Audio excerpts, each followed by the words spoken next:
Good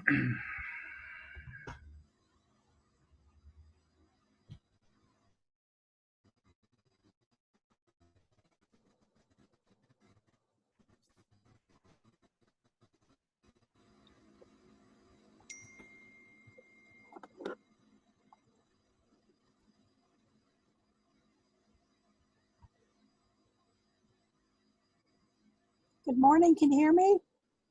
Good morning. How are you? Or good afternoon, yeah, boss. How are you?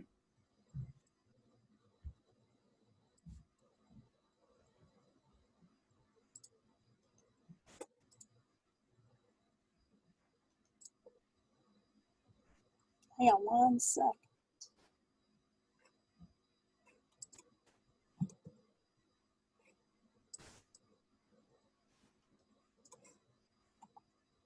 Can you hear me? I can hear you. Can you hear me? Oh, perfect. Yes, I can. That's much better. How are you doing Okay, this that's cool. morning? I quickly had to swap out my internet connection to one of the others All right, good. just to strengthen it a bit. How are you doing? I'm doing very good. That's good to hear. All right, bear with me 1 second, okay? 100%.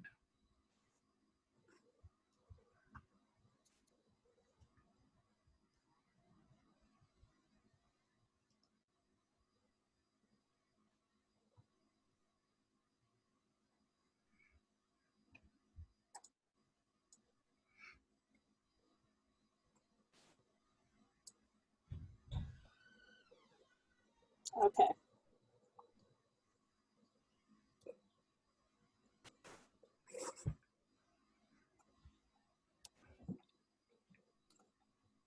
So what time is it where you're at?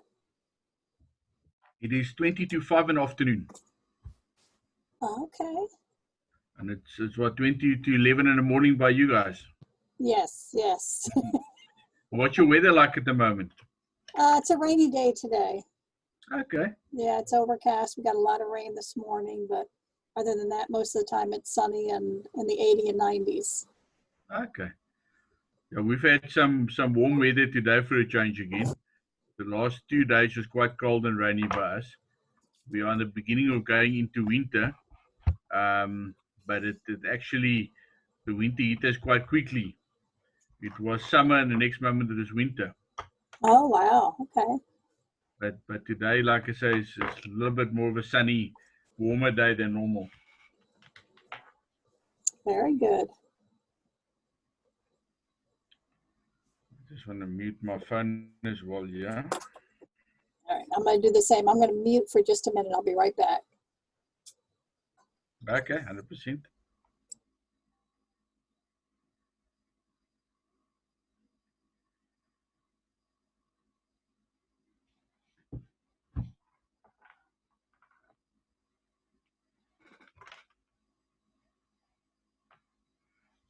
Good afternoon. Hi, good morning. Good day, how are you? Fine, you. Cool, can't complain. So I wait Carol to test my screen share. Okay. What time is it there by you? Here is 11. 11. Where are you situated? Excuse me? Where are you situated? Yes, I'm in Brasilia. In Brazil, okay. So you're on similar time to the USA. Yeah. So Okay. I'm waiting Carol, but I'm not sure if. Let me check. Good morning, Ater. Good morning. It's Carol Burgess. How are you? Fine, and you? Good. So I share my screen. Yeah, what you need to do is, do you see the button down there that says share screen? There you go. You see? Perfect. I can see it. A minute. Okay, is okay? Okay, good. So on share for right now. Yeah, okay, of course. course. Perfect. All right, good. That was easy. Yeah. It's very easy. But I have a doubt if I can make this, or you need only the moderator. Oh, okay. But I can, so no problem. Thank you. All right, perfect. So it's 11 o'clock in Brazil, huh?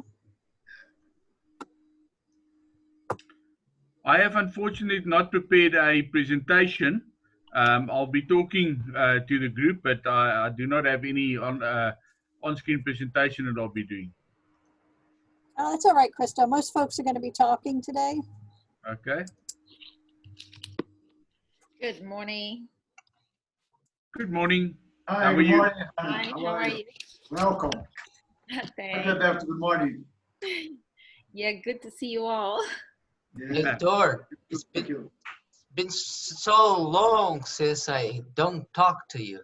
Yeah. It's 6 a.m. 6 a.m. Okay. So Yeah, Cleberto, but it's 20 to 5 in the afternoon. Cleberto, I test the share screen. Yeah. Okay, it's okay. Yeah, test the Okay, it's screen. okay. I'm testing. It's okay. Okay. I show Cristo and Carol. So we have 60 minutes, yeah? Yes. Yes. All right.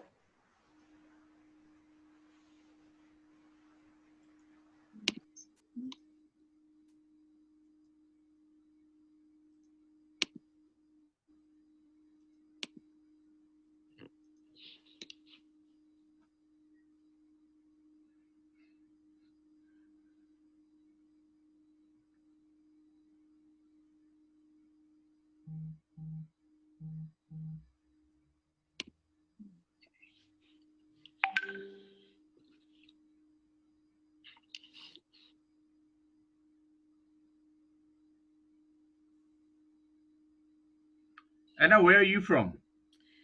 I born in Brazil, Rio de Janeiro. Yes, but I do live in Orlando. I live in Florida for about 18 years. Okay. And where are you now? Where are you dialing in from? Windermere, Florida. Yes. Okay, you there. And Cleberto, where are you from? Orlando, Brazil. Also, okay. Likewise, except I am in my office and Anna is in her garage. That's true. She's a nice girl. She only has one problem. She she is a carioca. She is from Rio de Janeiro, and I like to pick on her. That's not nice of you.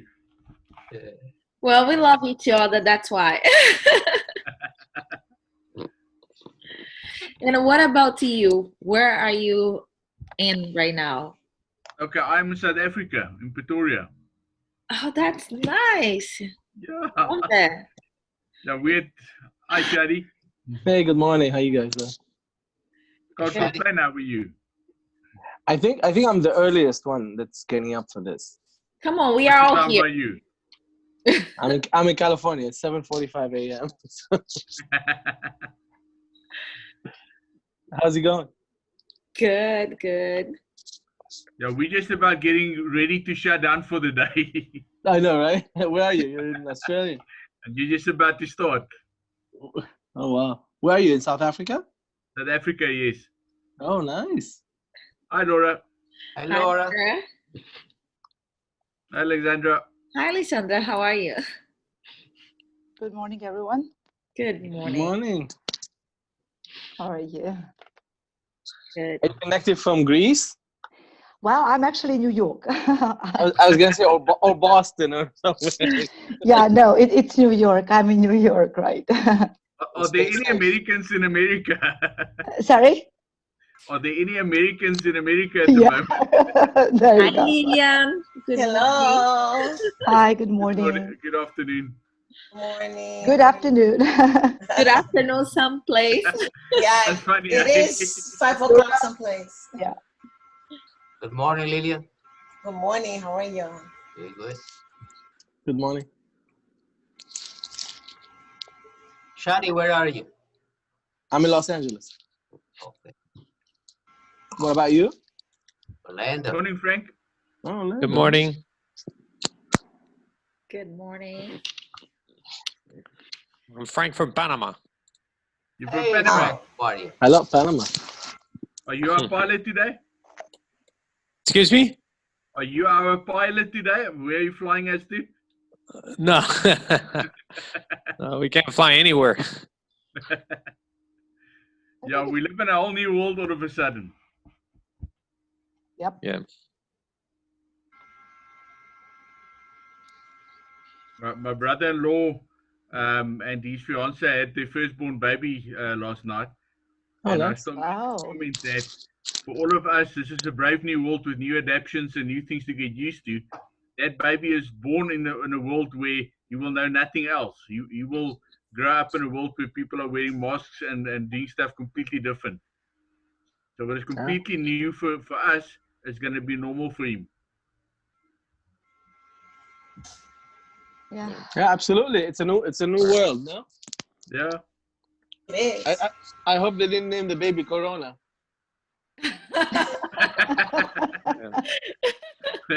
No, rather not. Because you hear people doing crazy things like that. So it's Congratulations on the baby. No, thanks. Yeah.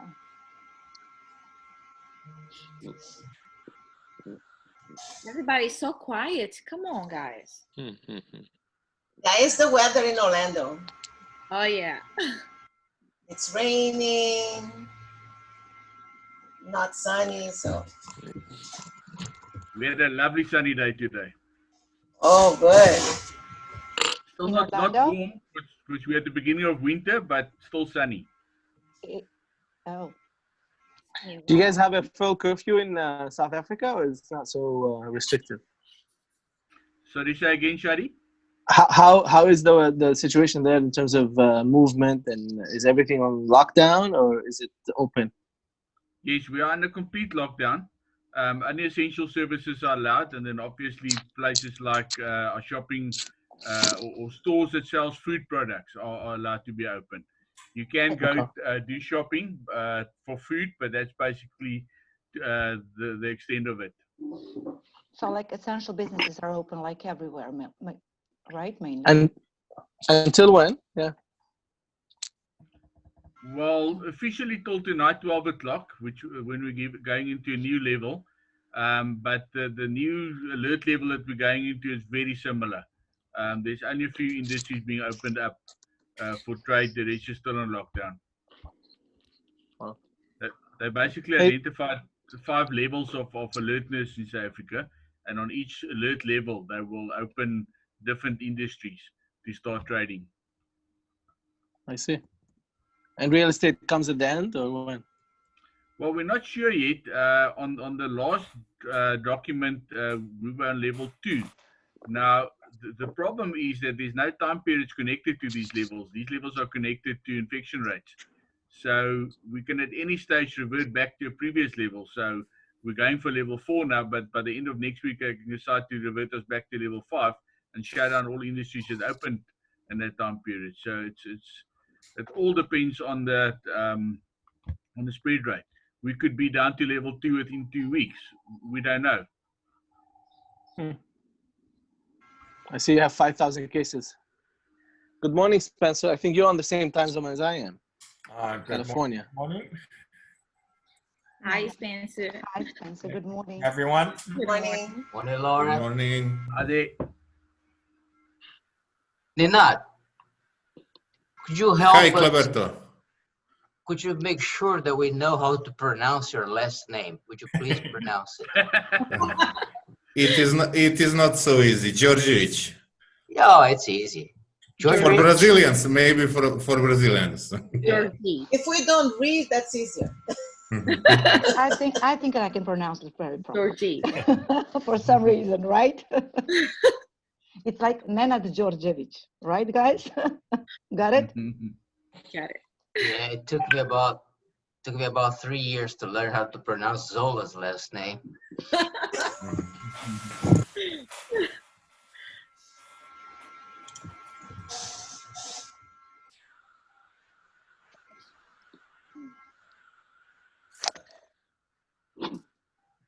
How's everything in Canada, Laura? Sorry, I was on mute. We're getting there. I mean, it's okay. We're getting there. You still have the farm? Oh yes, yes, and it's beautiful. The snow is gone. Our grass is green, and today it's raining. That was good. Yeah. Over here. Today felt like he wanted to stay in bed just because of the rain. It's rainy here in Florida too. Cleberto, I think it's important once the meeting starts that everybody makes sure that we mute everything. Yes. Okay, thanks. Yeah, we have Carol. She's under this email, Mary Kay. That's Carol, and she does the all the admin for this call, and she'll make sure that people are muted or not muted. Good morning, everyone. Good morning, Carol. Morning. Carol. Good morning, Carol. Good morning. Morning. And just to know, who's the moderator of the panel, and who should we follow instructions from? Cleberto. Okay, I see you raised that hand, so I guess it's you. Yeah, we'll have, in the beginning, we'll have our president of the Orlando Regional Association give his opening remarks, and also our CEO of the Orlando Regional Association. And then from there on out,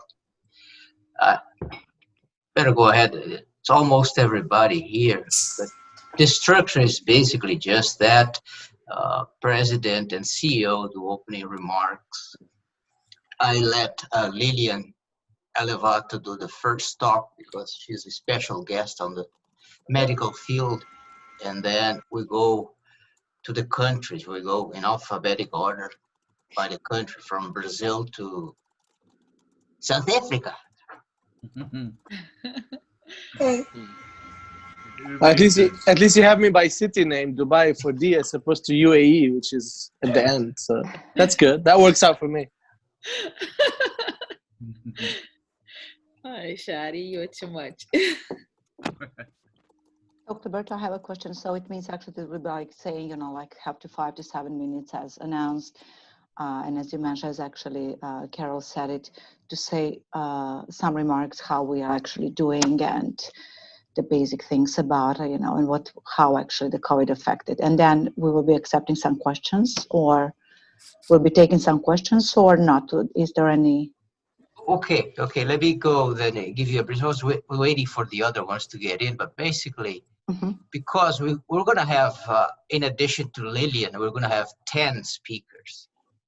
And if each speaker speaks 7 minutes, that's 70 minutes. What we're going to do is Anna is going to be monitoring the chat channel where the questions are being dropped. And then we see what we have. I don't know how much time it will take.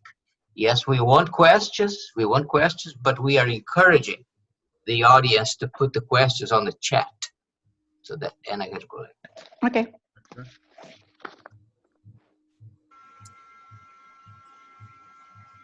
Cleberto, if somebody wants to speak, which format would you like? Should you raise a hand? Should we click raise hand at the bottom of the corner?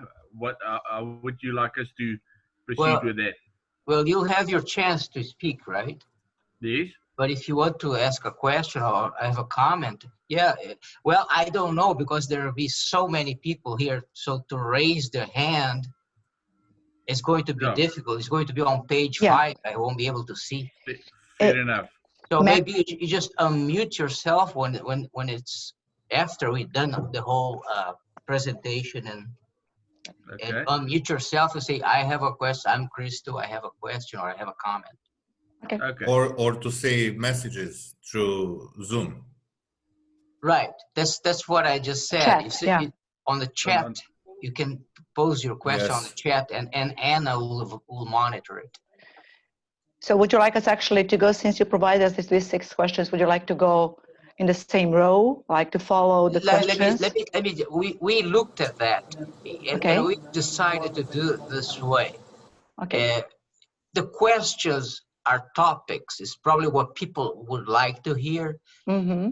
I'll leave it up to you guys. Choose what you want to talk about, because a different region might be different from another country. So it's something that you find important where you are from.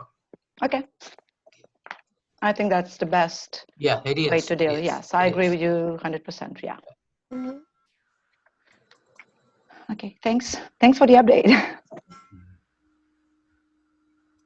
Yeah, if we were to ask 6 questions to each of the 10 speakers, we will probably be here until the new Realtor Quest time.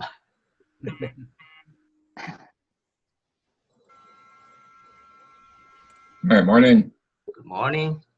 Hi, Cliff. Good morning, everyone. How are you doing? Good morning, Cliff. How are you? Good morning, Cliff. How are you? I am excellent. You guys are looking awesome today. Likewise. Me too.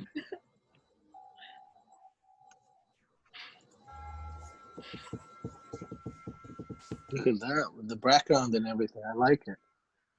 I love it if you like it, brother. So it's a rainy day here in Orlando.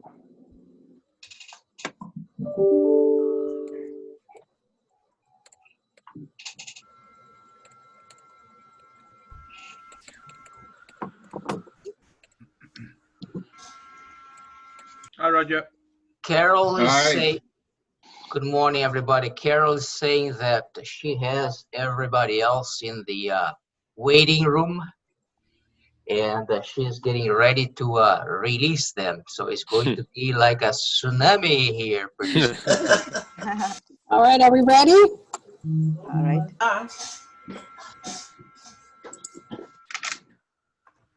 Anna, Yes.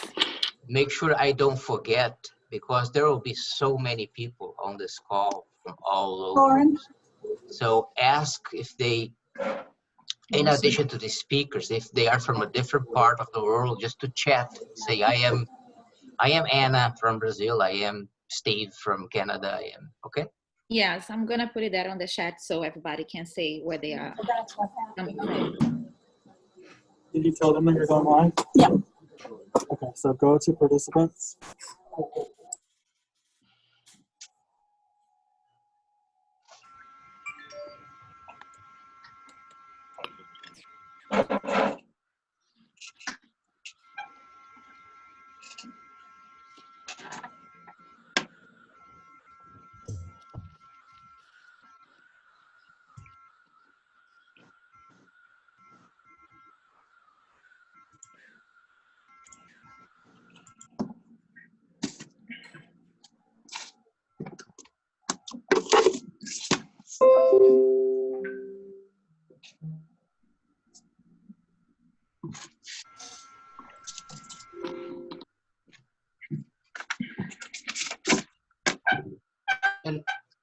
And how are we doing this morning, Cliff?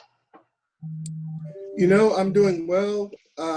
It's been a very busy morning already, Cleberto. I had a photo shoot where the photographer had to come here for another magazine.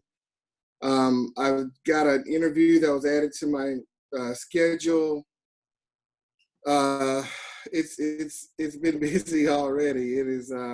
Someone asked me, well, Cliff, what are we gonna do? You know, did you see the governor's announcement? You know, what's ORRA gonna do? I said, nothing. I never stopped working.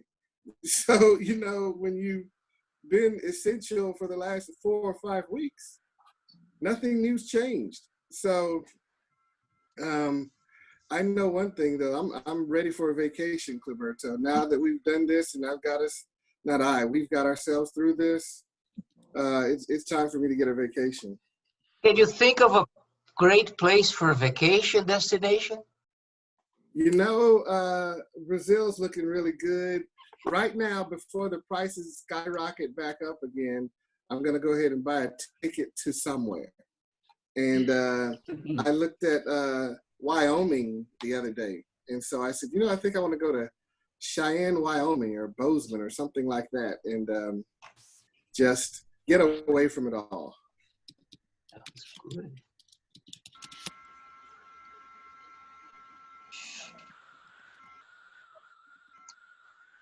Carol, let us know when you are ready to open up the room.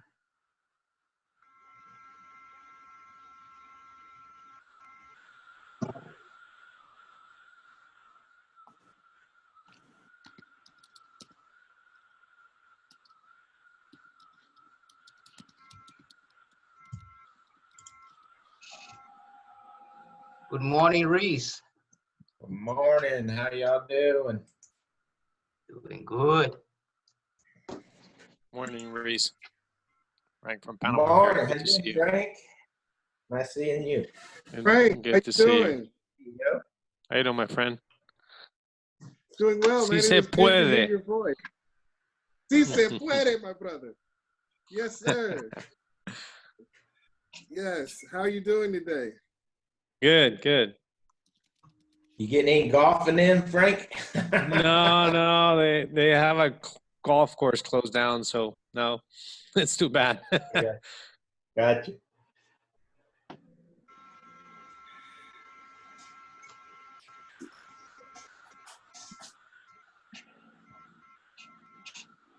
Carol, are the people knocking at your door?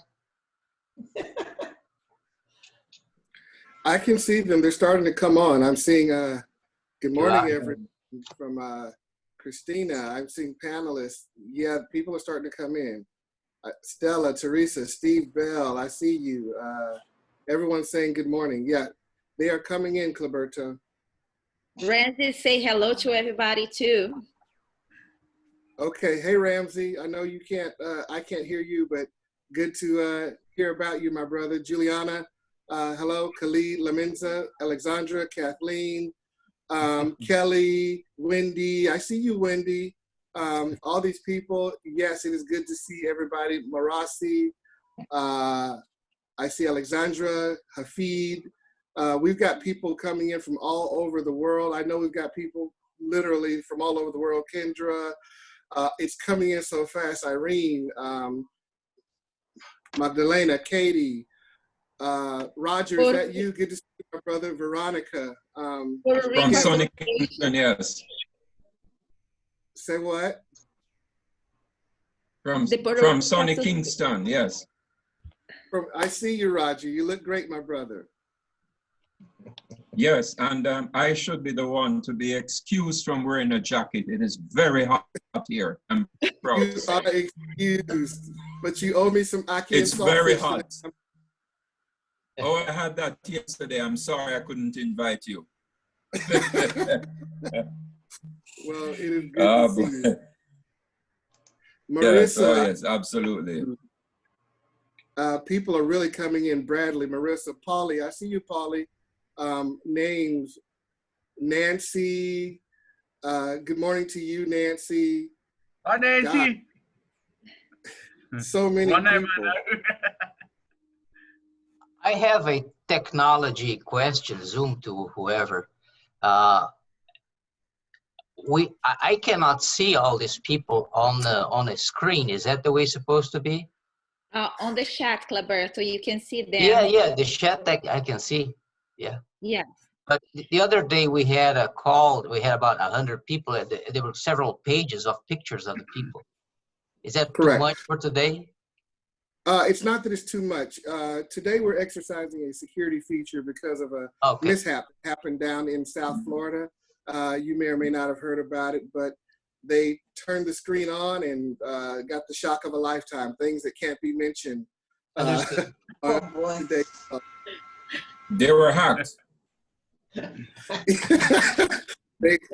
You can say it, but with so many people participating, several hundred people today, we are just going to protect everybody's interest today and make sure that they get the content that they came for, not the content that they didn't come for. I see you, Chandra.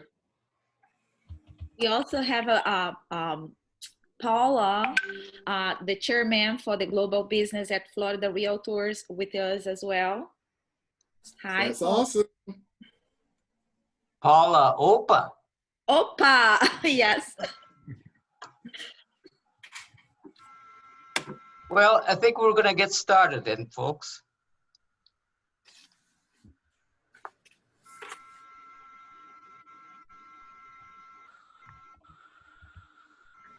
Good morning and welcome everybody. My name is Cleberto Copetti, and I am the chairman of the Global Real Estate Council of Orlando. And I'm going to just summarize again the steps or sequence.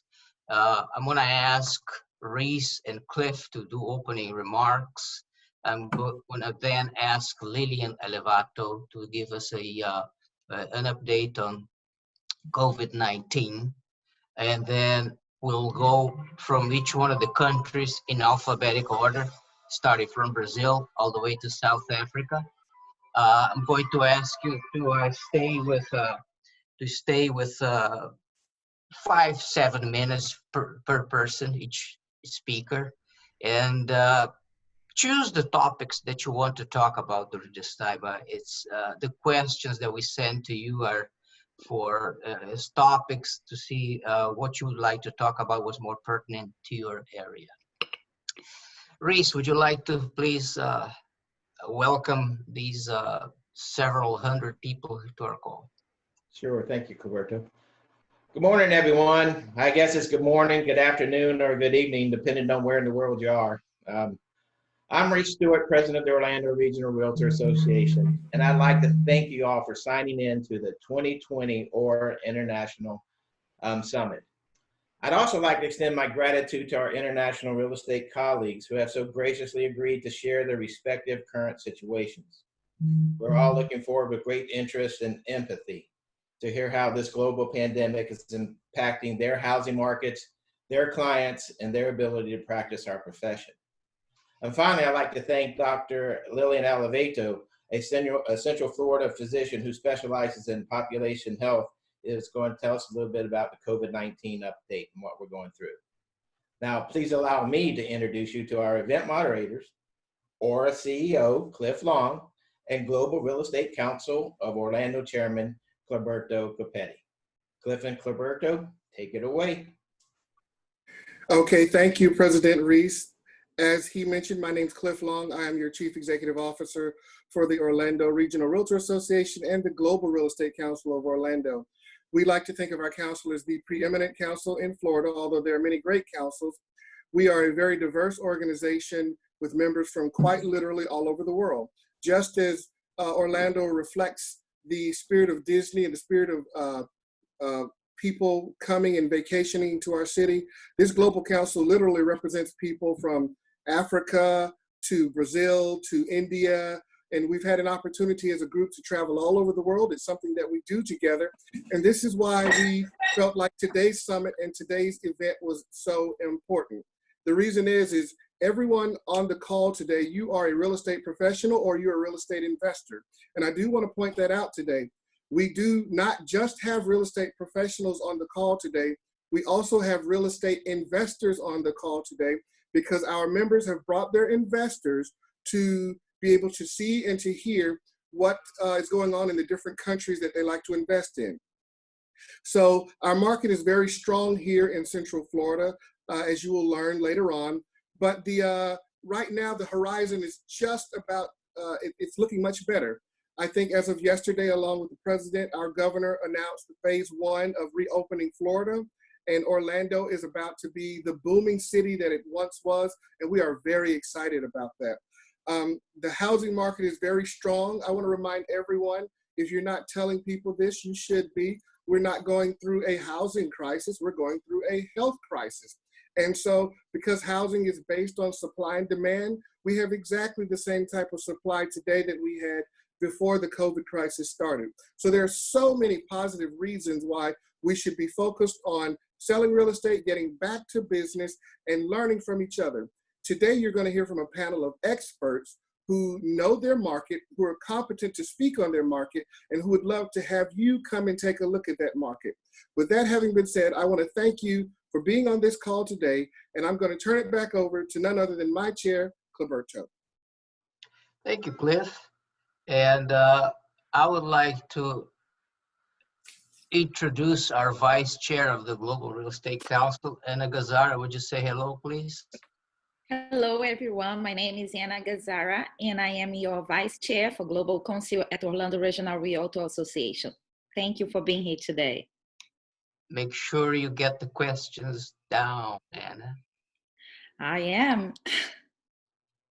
Without further ado, then, Lilian Alevato, give us a little status on the situation of COVID-19 from a worldwide view through our local view, please.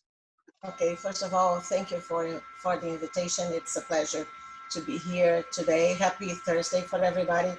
Morning, afternoon, whatever that is, doesn't matter because we are in a beautiful planet today. Well, this pandemic took us all by surprise. We were not ready. We were not prepared to face a pandemic like we had 102 years ago. So worldwide, it first started, the first case was a 55-year-old male that was in China back in November 2019. And the pandemic, of course, has to have a country to start. No guilties, it's a coincidence. It was predicted to start in Brazil and did by the Melinda and Bill Gates Foundation. Whoever has access to the research know that they were expecting something to burst or outbreak in Brazil. And God knows why it outbroke in China. So since November, the wave started in Asia and then went to Europe, downstream into the North America, and now South America and Africa. So it's like a wave, like a storm that comes into the world, spreading the virus, and it will go away. It will go away in severity, but it is here to stay. So we will have to think about doing business in a different way, preparing and preventing until we have a final treatment or a vaccine for the virus. So for the first time, we're facing something new. We know we've been dealing with flu, we've been dealing with other types of bacteria and virus, but that's the first time that we have something that we really don't know how it behaves. So worldwide, we now have 3 million plus cases, and it will escalate fast because we haven't got the complete view from South America and from Africa right now. Europe, they still have places or countries that the citizens have not been tested completely. So we don't know how many people have had that. United States, of course, is the country that has been testing the most. So it's not that everything is the worst in the United States. No, it is because we are testing more over here. And we are currently with plus 1 million positive cases and 60,000 plus deaths. We do monitor from predicting modeling statistics, and it is predicted that we had close to 80,000 deaths in the United States by August. I think we're gonna go beyond that, but this is because the population is frail. So there's a lot of elderly patients, there's a lot of patients with comorbidities. So that's the reason the deaths are so high. We still have deaths in very young patients, but those are patients that are not looking for healthcare or assistance in the early stage. People are not going to the hospitals. In Florida, let's talk about Florida because this is a very heated market for you guys, where we're having currently 33,000 positive cases. From those 33,000 cases, 5,500 were hospitalized cases. We're still under testing in Florida. The plan from the governor and the plan from different entities, including Advent Health, which is the hospital that I work, is to test each and every patient and is to provide massive testing so that we know how the community is going to behave. Unfortunately, what we are talking about, immunity, like whoever had COVID infection has acquired immunity, it hasn't been proven yet. I'm seeing patients that had COVID, and unfortunately, 40 days after, they are completely negative for immunity. So we will have to stay with some safety guidelines in place. And that's extremely important for you guys. How is this wave working right now? Is it flattening? Is it getting better? It will get better, and you will see the cases going down, and you will see some deaths going up, because those that are dying were cases identified like 2 weeks, 3 weeks ago. It takes a long time for us to treat a patient, and usually it takes the patient those patients that get hospitalized, they spend like 3 weeks in the hospital. So if they end up dying, you have the notification like 3 weeks in the past. So those are different curves that you're gonna see, but it is getting better. It is getting better to the point that we are observing less and less new cases identified daily. Of course, the more you test, the more you will see, but some of those cases do not require hospitalization. They require, what I'm gonna talk about is basically safeguards. You need to think about as you continue your business, and what do you have to implement? So personal advice for you is that everybody sleep, everybody eat well, because you need to be healthy to perform your job. So this is extremely important. So if physicians are telling their patients, you know, sleep well, eat well, this is important, because this is what's gonna guarantee your immunity level. Wash hands. Now we're gonna wash hands many more times than we used before. And we have to pay attention in everything that we touch. Usually we touch our face kind of 6,000 times a day. Those are open doors for you to contaminate yourself. Depending on a doorknob you touch, you know, a surface you touch, the virus can be there. So when you are at your office or in a meeting or meeting a client, you have to make sure that you don't touch, you know, that warm welcome, hugs, kisses, those will be gone for quite a few years, I believe. You know, it's not only until the end of the year, until isolation precautions are lifted or social isolation is lifted from governments. You will have to think about a new way of relating to people, you know, the new way you are communicating, the new way you are behaving. So the Brazilian mode, Anna, so sorry, we're not gonna hug and kiss anymore. And avoid shaking hands. I know that shaking hands is a matter of, you can trust my word, you know, no more. They are gonna have to believe in paper instead of words. Words more, of course, but no shaking hands. And hand sanitizers. You know, everybody carries now a hand sanitizer, including me at home, because if somebody comes in right now to talk to me, I need to make sure that my hands are clean if I don't have a sink to wash my hands. So if you are showing a house, if you're dealing with your customers, you'll have to, I see now many realtors, you know, carrying Lysol wipes whenever they go. And that's what, this is the new way of showing houses. You know, this is the new way to ensure you guys are protected and you're protecting your customers. So another thing is the use of masks. For a small period of time, this is gonna be mandatory. If you don't wanna get sick, because you never know if your customer is coming in and they recently were exposed to somebody. You're not gonna make your customers fill out a questionnaire, correct? You're not gonna have that. Have you traveled around? Have you met somebody that was COVID positive? I don't think you need to implement this. Physicians' offices will for sure, and they have already implemented, but it is extremely important that they wear masks where they are visiting a house. I see now a lot of virtual showings. Believe me, as a customer, I don't like virtual showings because I want to feel the house. You want to, you know, that wow factor that everybody falls in love with a place. So you will have to go to your normal of being in front of people. So recommendations from the physician is, do not allow a lot of people to come to those showings. Make sure they wear masks for a while. Carry your Lysol wipes and carry a hand sanitizer. Leave a hand sanitizer in each house, each apartment, each property you're showing.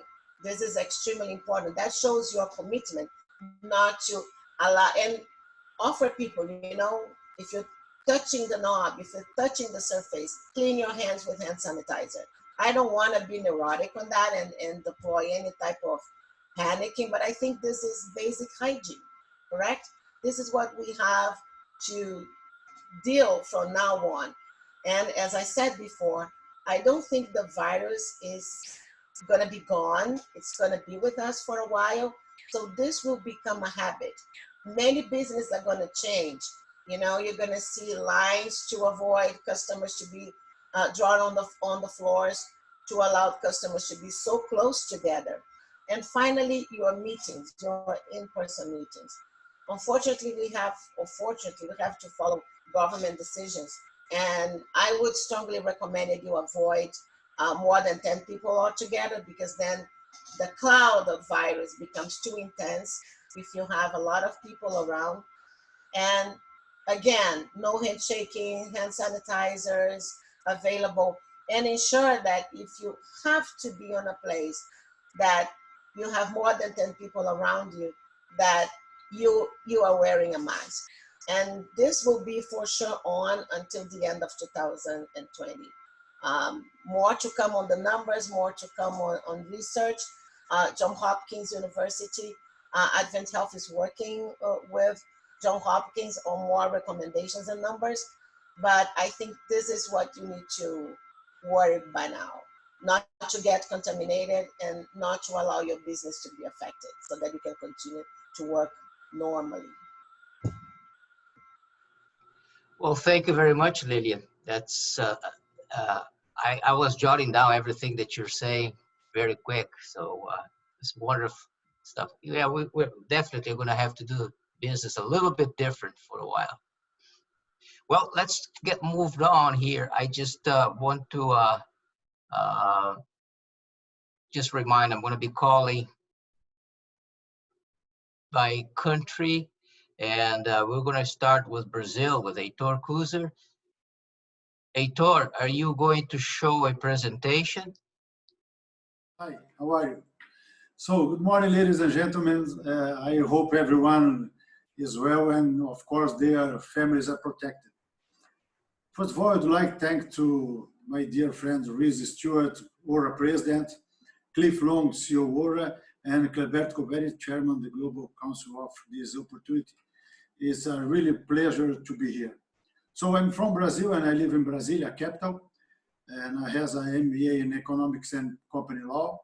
I'm a lawyer and realtor, real estate appraiser, and real estate publisher, president of Kuzer Corporation and Kuzer Properties, and I have more than 30 years experience as consultant for national and international real estate projects, coordinator of real estate expos events, such as International Congress of the Real Estate Market, where ORRA's Global Council participated as speakers and had a booth at the expo. Responsible for planning and coordinating of trade missions in Spain, Portugal, Argentina, Paraguay, Uruguay, Russia, France, and MIPIM include, and US, and participated as a speaker in 2015 in very own Global Council Congress in Orlando and other NER events. So thank you again, Cleberto, for invitation. Let me share my screen, please. Just a minute. I'd like to show you some informations. Could you see? Yeah. Can you see my screen? Yes. Okay. So, first of all, in the real estate, Brazil coronavirus, of course, around the world, is impacted several. So, let me show you this little bit slide. Here is property valuation, the square meters. Here is corona cases. Look this line and this line. And first case of coronavirus official, of course, in February. And look, this property valuation is drop. So until here in March 19th. So State Bank announced 2 months forbearance and it's the interest reduction. So could look this line, and 2 weeks, 3-month forbearance announced for government. And after that, in April, 9 billion mortgage and 6-month grace period. I mean, you look this established here, because the emergency interventions for government is look at the good efforts, you know. So the negative and expressions, of course, the consensus to expect experts as a market segment will drop our price. And the positive is the effort is the real estate market will be less than other sectors because the 2008 and 2000 now real estate crisis in the US and other crises in Brazil had different ones. The current is external to the real estate market is health and economics. It's not only in real estate. And we expected after the quarantine period, the sector will resume pre-crisis. Maybe activity levels, but not so less.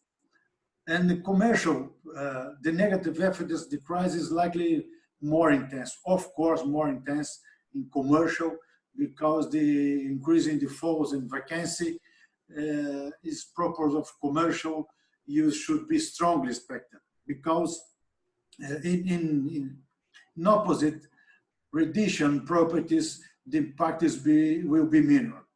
And in price and transactions, the rental market should drop in the short term, of course, with increase in default and vacancy. Because the unemployment increases and the population income decrease, certainly higher than the ability to pay, but the crisis not reduce the population needs for housing, on the contrary. And the residential properties should be seen in investment profit offer, especially in the stocks. I'm absolutely sure the stocks will drop on and the real estate no. And return after crisis in Brazil, the Brazilian real estate market was growing, of course, and heightened demand in all segment and business breaking records. But this volume of transactions will be increased. I'm absolutely sure. As the origin of the crisis, this is the issue. It's not the real estate. And the period of distance or quarantine, of course, business will resume. But after that, how the companies has planned investors will go ahead. Of course, these companies will be success. But technology is the point. Technology is the point. The use new technologies will be vital, of course. Evaluating and transaction properties, less face-to-face, but in automated interaction, of course, we'll need think about this. Complete ads with great photos, virtuals, and virtual visits to properties, use online price and valuation algorithms, whatever. Use videos by brokers, but this is normal in the US, but not yet in Brazil. We will need to improve a lot this kind of providence. We have a little bit difficult in use technology for the real estate. And the coronavirus affected the search for properties. For example, 60% decreased a lot, but 18% decreased a little and 8% it remained the same. So this is the important number, 18% and 80% too. This is show us the market exists yet. But the reason for changing the property search process is very important. Only 10% contamination risks, and I stopped searching of the month at 7%. But 20% is only because the inability to carry out visits. So it's a good news. And 28% financial insecurity, it's good news too, because after the crisis, this will change. So this is a very important analysis, what the consumer wants and what the market doing. Look, this is the professionals, and here is market consumers. So more important for consumers is full property address. Is impressive this. Why? Because customers see around the properties, neighborhoods, infrastructure, schools, stores, whatever. So, but the consumers need know about the properties in around this property, not only the characteristics, internal characteristics, okay? But instead of, in opposite, professional property, this concern only the property photos, professional property photos. You know, look for full property address, only 30% this have. So this the consumers and the professional will need to stay together. It not this they show us.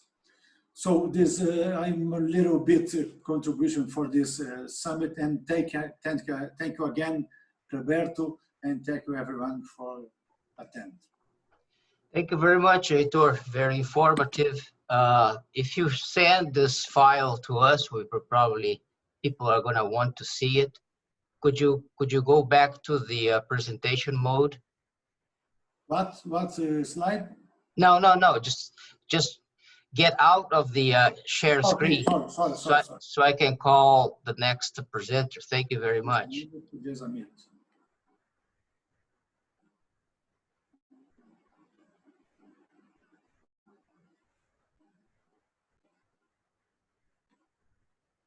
I swear I tried. Just a minute, please.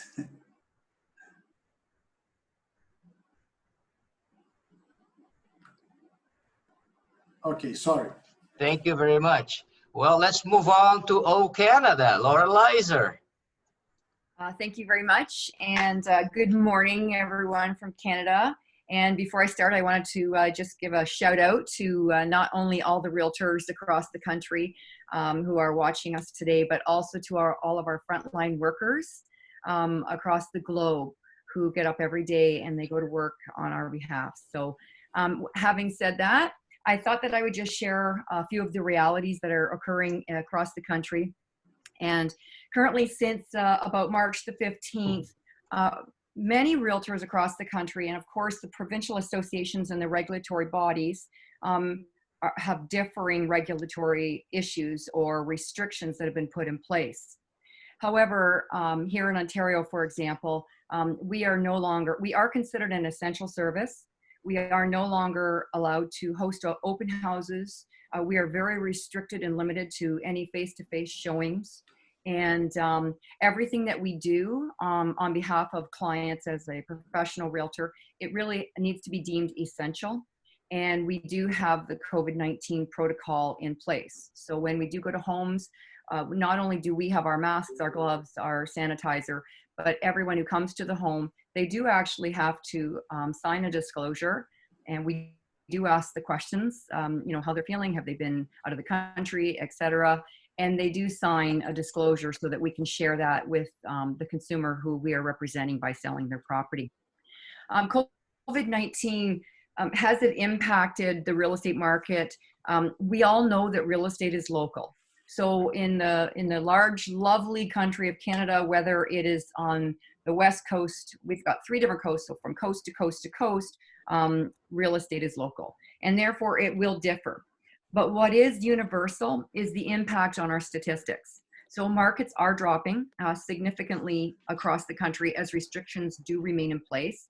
And this includes number of listings, number of sales, and in certain markets, the pricing. Like somebody said earlier, I believe when the doctor was speaking, and she referenced the fact that this is not a housing crisis, but a health crisis. It was really nice to hear that, because those are some words that we can share with our fellow realtors across the country and our consumers, because that's exactly what it is. Many of us are sitting here with clients that are wanting to buy houses. We've got clients that are wanting to list their houses. But again, we have restrictions in place that are preventing us from going out and doing business as usual. So we're looking at it that moving forward, it will be business unusual. We will never go back to the way it used to be. So what's happening with the consumer out there? It's causing anxiety. It's causing frustrations on both sides of the transaction. In some cases, they don't understand why we aren't getting the consumer to come out and visually see a property. We are increasing the number of views online. And again, just like our previous speaker, it's because people cannot leave their home, whether it's through boredom, whether it's through curiosity, or just preparatory for the time when they are prepared to go out and view properties. Some buyers and sellers are in the position of qualifying as an essential sale, but there are other buyers who aren't. So if somebody picks up the phone and calls us and says, yeah, well, you know, I was thinking about going out and buying a property. This might be a good opportunity. You know, I see some of the markets are shifting. That's not essential. And in our business, and especially here in the province of Ontario, we would not be considering taking that client on right now and saying, oh yes, I'll go show you homes just because it's the opportunity to transact. So what our government, and this is the key point that I would like to make, and I won't belabor this, but to me, when asked, what is your government doing to help the real estate profession? I guess I'm stepping back and looking at it. What has our government been doing to help Canadians? Because in turn, by what they're doing to help all Canadians, it's had a trickling effect, and it's helping us as a professional realtor and a professional industry. The government's priority from the beginning was twofold. It's not just to slow and stop the virus, but it was also to help the people of Canada. Our Prime Minister came right out of the gate, and the number one thought on their minds within our government was, how can we help you? So I'm just going to go through a couple of the programs that they've come out with. We've gone to a temporary business wage subsidy for workers to enable employers to keep staff on the payroll. We've got a $2,000 every 4-week period for those who have lost their ability to work related to COVID. So if they apply and they qualify, they will automatically get $2,000 every 4 weeks. They can reapply and it goes into their bank within days. We've got free childcare for our frontline workers. We've got deferral of both filing and payments for income tax, GST, HST. We've got interest-free loans for small businesses up to $40,000. And of that $40,000, there's a percentage of it that if you pay it off within the time requirement of a couple of years, there is a $10,000 amount that potentially will be forgiven. We've got commercial rent assistance for those who are struggling in the commercial business entity and they can't afford to pay the rent because we're closed. They've come up with a program that the landlord can apply and it'll offset the rent so the tenant is not having to pay all rents. We have got support for food banks and local food organizations. If I recall correctly, the most recent number was, I believe, $100 million that was going to that. We have increased the child benefit programs. We've got a wage boost for essential workers. So many of them that have the direct contact with the COVID patients, the government has just introduced a $4 an hour wage boost or a certain amount going beyond that for other frontline workers as well. We've also got this flexibility and support for registered charities and nonprofits. So it's not just about the businesses and those who are out there to make money. The government has also stepped up and realized all the charities and nonprofits, they still need to be there to help those who are in need. So these, along with other financial measures, they will assist in helping Canadians pay their rent, their mortgages, utilities, food, and so much more. And in turn, it will assist the stabilizing the economy and the real estate market. So just some of the major obstacles, and then I'll wrap it up. In my opinion, the government was very proactive. They've put restrictions in place right out of the gate, sooner rather than later. We are stepping back when it comes to opening up our provinces for business.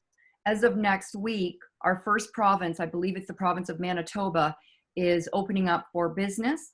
They are allowing children to go back to school in other provinces, but again, it still has restrictions. There is still distancing in effect, and the number one priority is maintaining and caring for the safety and well-being of all Canadians.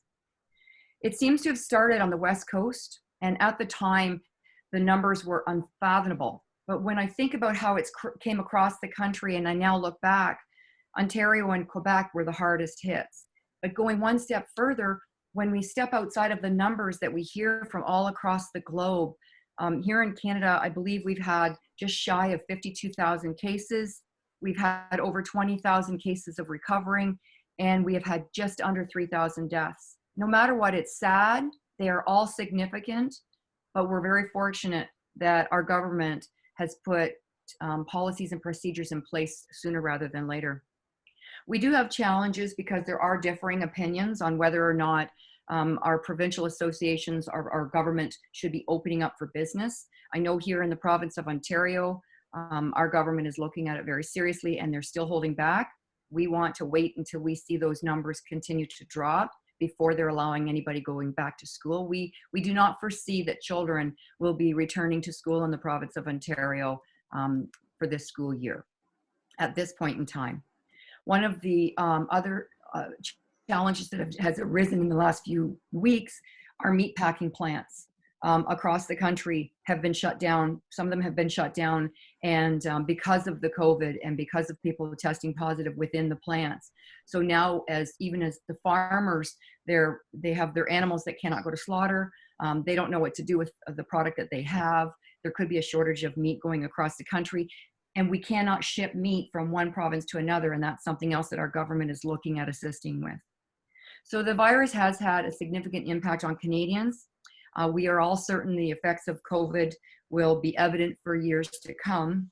And I'm just going to say that in closing, my feeling about what I'd like to share with our clients and all of our fellow realtors out there, now is not the time to be out there trying to sell. Now is the time to be there and help those who made us the confident, successful giving realtors that we are. Whether we can help emotionally, physically, or financially, it's important for all of us to remember that in order to stay healthy, we need to stay home. So again, thank you so much for this opportunity, and I will turn it back to you, Cleberto. Well, thank you very much, Laura, as usual, very thorough in everything that you do. Laura has been a collaborator to our Global Council and ORRA Association for many years. And we make a point when we go to Realtor Quest to make sure that we have a cup of coffee together. Yes. We are keeping an eye on if they have a new date for Realtor Quest, but I haven't seen one yet. So, okay, very good. Before I move on to Spencer, I just want to make an announcement that we have going to have a CIPS course,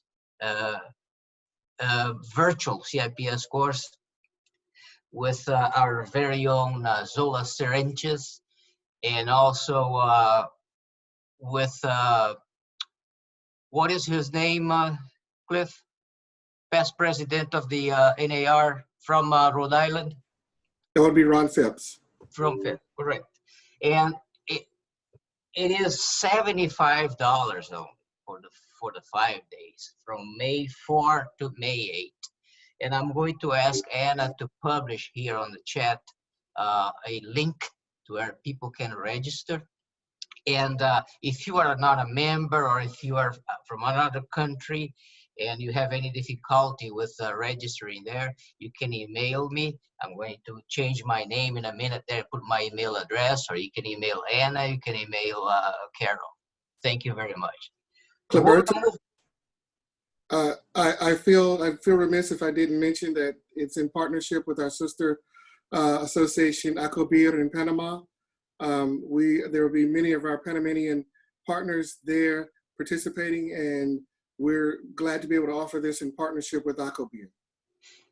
Thank you for reminding me that, Cliff.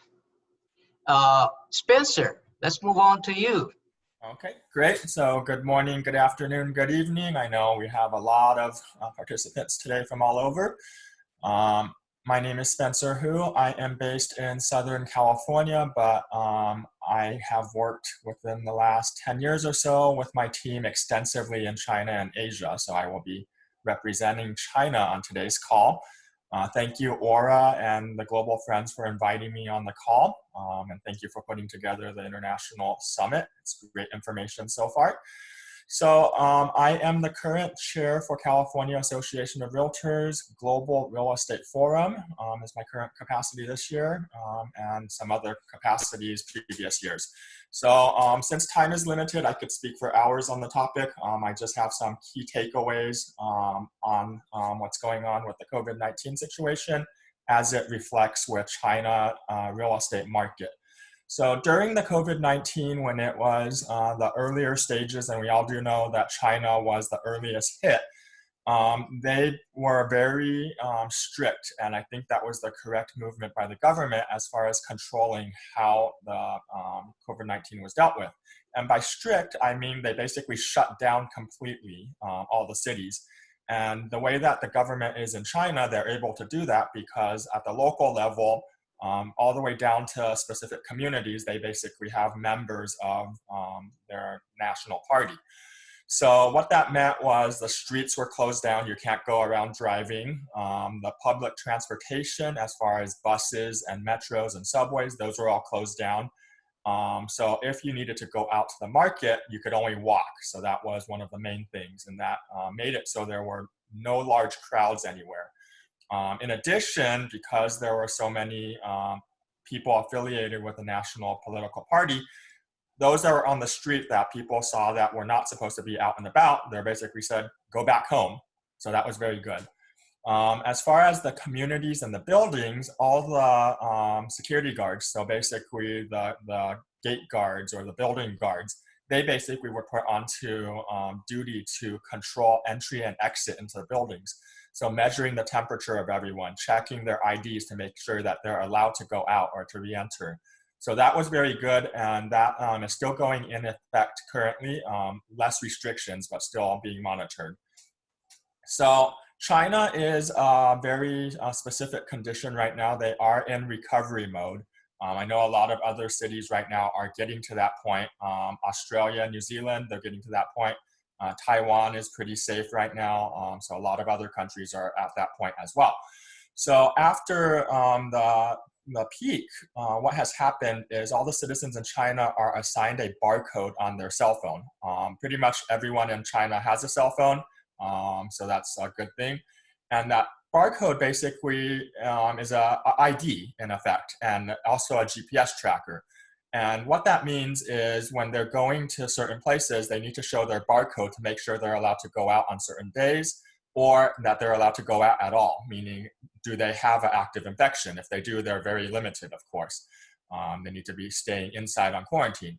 What it does on the flip side, I mentioned GPS, is if people do have a new infection, they can basically track who those people have gone into contact with and track to make sure that people that should be on quarantine or watching out if they have potential COVID-19 are on that watch. So that's good.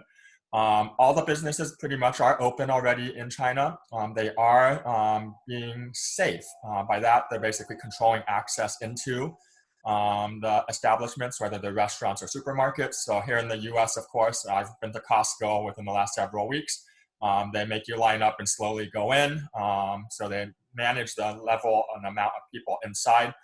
When you're at the checkout stand, basically you're spaced out. The staff is basically putting all your items onto the purchasing conveyor belt and doing that for you. So similar in China as well. They do have temperature scans when you're going into locations. So people that do have fevers, they're basically notified and prohibited from going in and potentially spreading.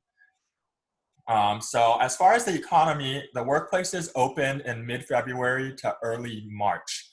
And as of April 10th, 95% of the large organizations and businesses have resumed operations, and that amounts to about 82% of the economic output. So if you look at it that way, they're back to 82% of their economic output, which is good. As far as real estate practices, they're basically very similar to how we've been operating here in the US. A lot of virtual tours, a lot of video tours. Something that we did notice in China, and I'm not sure the exact technology, it looked like it might have been Matterport or a similar platform, but they were able to sync up the basically live tour that they're doing on the Matterport among multiple devices. So if you had a buyer, the sales agent, and if there's a new home, basically the new home sales agent, you could basically walk through the property on your screen, a cell phone, a tablet, a computer, and basically you could discuss where you're at in the home, or if the buyer, I need you to stop at the kitchen and zoom in on something there, you could basically do that. And of course, we know with video, you can do the same thing. So doing it through a Zoom, doing it through a FaceTime or another platform. So that's very good.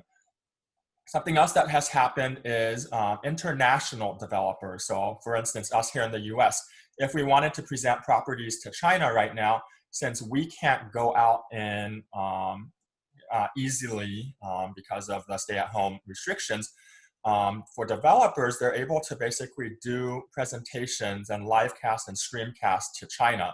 So what happens is developers or organizations that represent new home developments, they're putting together groups there in China, and of course following the safety guidelines, so spacing out the seating and all that. But having groups of 30, 100, 200 in a central location, and then the developer here in the US or the agent here in the US would live stream to that central audience over there. So that's something I thought that was pretty neat. As far as online sales portals, one of the larger brokers there, which is HomeLink, which is the largest domestic brand in China, they have a platform that you can basically purchase the property almost entirely through an online virtual process. And that includes basically the payment of the deposit as well as payment of the down payment. The only offline process or other process, which could be online as well, but not through their system, is basically payment of the final closing costs and rest of the payment for the property, which is going to be through a lender, or if it's through all cash purchase, through their bank, through you can do a virtual wire that way. As far as the online property searches, it's been reported that it's up 3 times to 10 times. So that's 300% to 1,000%. So that doesn't mean that all of those are going to turn into buyers. It could be that a lot of people basically were stuck at home, nothing to do, so they started looking at properties. But a large amount of those will end up being real estate purchases, whether that's domestically or internationally, globally. So that's good. From the major 30 cities, they have a survey that went out. This is by a real estate research organization within China, within the tier 1 and tier 2 cities. So Shanghai, Beijing, Shenzhen, Guangzhou, as well as the tier 2 cities, which are mostly those surrounding those tier 1 cities.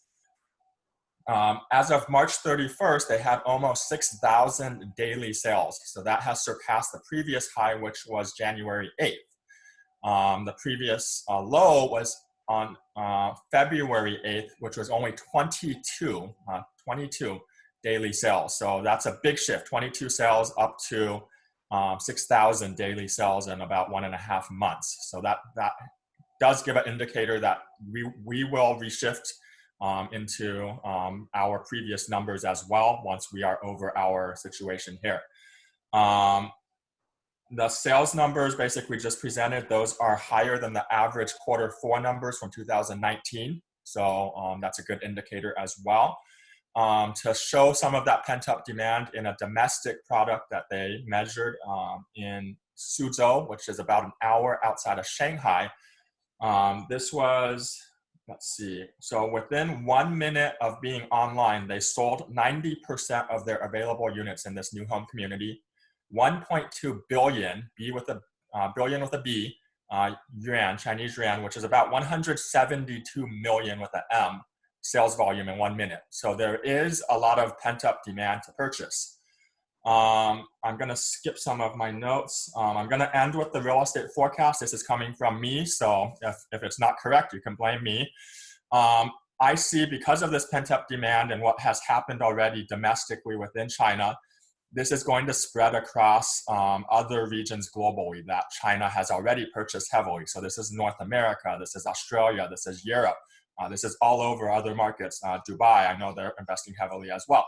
So all of these areas, it's going to have different indicators why they're purchasing. One is basically they're looking for that safe haven. So if this situation were to happen again, they have that option to go somewhere early on if they can. A lot of them had very negative effects and thoughts regarding what China did and shut down everything. So that's one reason. Two is they know that basically the real estate markets in these other regions are much safer than within China. China, the real estate market's very volatile. The prices could be going up, they could be going down the next day. So very different market. So what I'm forecasting is that after we are cured here and we are resolved of COVID-19, hopefully that's months and not into next year, we're going to see a big inbound as far as the Chinese global investors and buyers coming back. And the statistics will show that they're going to be investing and buying in areas within that kind of the 100,000 to 300,000 US price point, which is good news for Orlando. That's perfect price point for Orlando. Other areas will be Las Vegas, Atlanta, most of Texas, so Dallas, Houston, Austin. So a lot of good opportunities. And this, of course, will be the bulk of it. Doesn't mean that the other sectors will not also increase. And by that, I mean immigration is also going to increase back. US and Canada have always been a hot spot for China immigration, Australia and Europe as well. So that's always going to increase the other price points as well, because with immigration, they're looking at homes that they're going to live in themselves. So their primary residence, principal use. And that's going to probably be in that 500,000 to 1.5 million US price point. So that sector is going to go up as well, my thoughts. So thank you again for having me on the program. We are going to have a China trade mission, hopefully next year, 2021. So those that might be interested, I'll post my information to the chat. We did do that last year in March. We had 24 realtors from across the US join us. So we're looking to do part 2 of that. Everyone is welcome. I do see some of our friends that were in that trade mission on the chat. So thank you again for having me. I'll share the slides as well. I put the notes on a slide, so I'll share them with ORRA and they can distribute. Thank you. Thank you, Spencer. Very thorough presentation. Very good. Thank you very much. We are going to move on, even though he's in Los Angeles, we're going to move on to Dubai with Shadi. Hey guys, thank you for the opportunity and good to see a lot of familiar faces.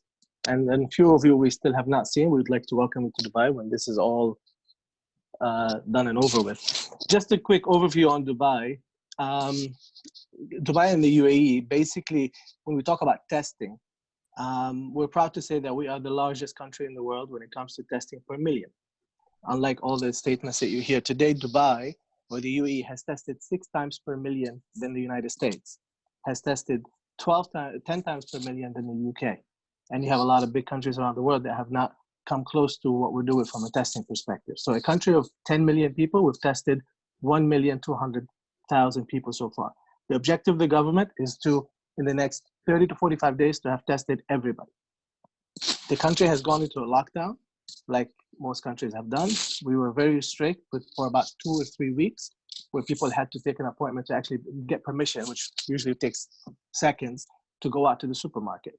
And when they shut down the country, they basically were sanitizing everything. You've seen pictures and videos of the drones from the sky, as well as ground forces on the ground. And when we just opened up again back on Saturday, the first day back to shopping malls and normal life to a certain extent. For example, the shopping mall employees, 22,000 people were tested before the malls opened up. They were tested for corona to make sure that none of them had the coronavirus. One thing that when you talk about Dubai and what the country is doing for corona or coronavirus or any other thing, the UAE is the largest contributor per capita in the world. And during the coronavirus, they have not let anybody down. They've actually supported so far 26 countries. They've done things as, for example, opening up a 4,000 bed hospital in London. They've contributed to Colombia, Italy with medical supplies. So far, it's estimated by the World Health Organization that 260,000 medical professionals have benefited from aid that the UAE had sent to them, from masks and gloves and other supplies that they could not get. And this is across the world, from first Western countries to third countries around the world, third tier countries in the world. They're also, for example, in the United States, they've contributed to, in Washington, D.C., they were the first donors to the Children's National Hospital, which launched D.C.'s first drive-up, walk-up COVID-19 testing. The government of the UAE has always gone and said, we are in this together and we're doing whatever we can to contribute to everybody else. We're not just looking at ourselves, we're not just closing the borders, we're also contributing to the rest of the world. And that's something that is a true testament to the vision and to the charitable spirit in Dubai. As far as cases, we've right now just about 10,000 cases in the UAE, and the numbers are obviously coming at 300, 400 because we're testing a lot, and we're testing a lot of people. When it comes to the real estate sector, the first 3 months of this year, we've had 11% increase over last year. Obviously, April dipped down because the country was on lockdown.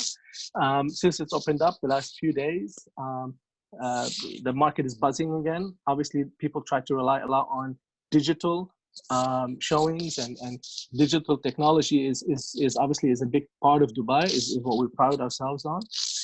We're doing a lot of webinars, we're doing a lot of Zoom meetings, we're doing a lot of digital showings, as I said. For example, we're working with a lot of developers on doing their own programs across the world to promote who they are. We had one developer recently where we had 1,000 participants from 26 countries participate in a Zoom meeting like this one, talking about just that one developer's opportunities and what they have to offer. The demand for Dubai has been great. If you talk about why Dubai, we always talk about why Dubai. We've brought trade missions to Dubai. In terms of returns, annual returns, guaranteed returns, we pride ourselves being one of the top in the world. When it comes to price of property, we are the cheapest in the top 10 countries in the world. When talking about tourism and destinations, everybody knows about the expo that was scheduled to be on October this year, 2020. They've requested to postpone it while we're ready. The infrastructure is all ready, and UAE hopefully will be ready and have put the coronavirus behind it. We're afraid that a lot of countries will not be at the same level of readiness as we are. So in discussions with a lot of countries, members, the expo has been requested to be pushed back a year to next year, and the final decision will come at the end of May, as the countries who are members of the World Expo have to vote. I think they have a month to vote from starting this week on to end of May, and then they'll come up with a final decision, but chances are it's going to be postponed a year. What does that mean? If that is postponed, more opportunities for the real estate sector.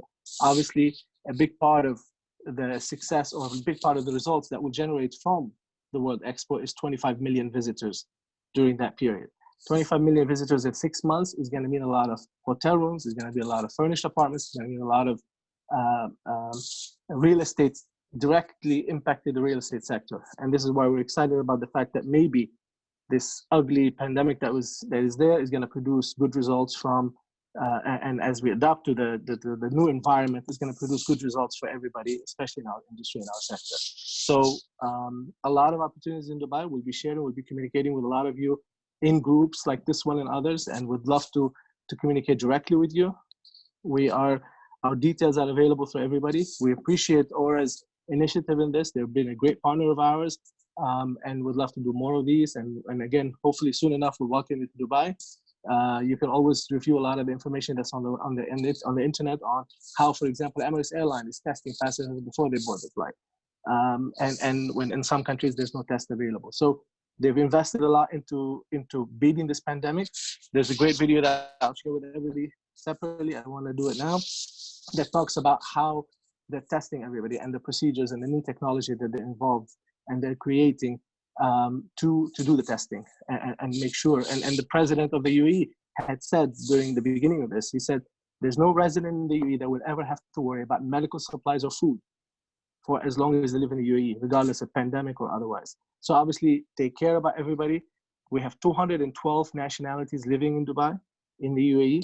We have 207 nationalities that bought property in Dubai and the UAE. So we look at you guys to be our ambassadors, our partners in this process, and we thank you so much. Thank you. Thank you very much, Shadid. Very good again. I want to ask again for the future speakers. Let's stay within 5 to 7 minutes because we still have a few to go. I want to say hello to our director of Florida Realtors, Maria Grulish, if she's here. Are you here, Maria?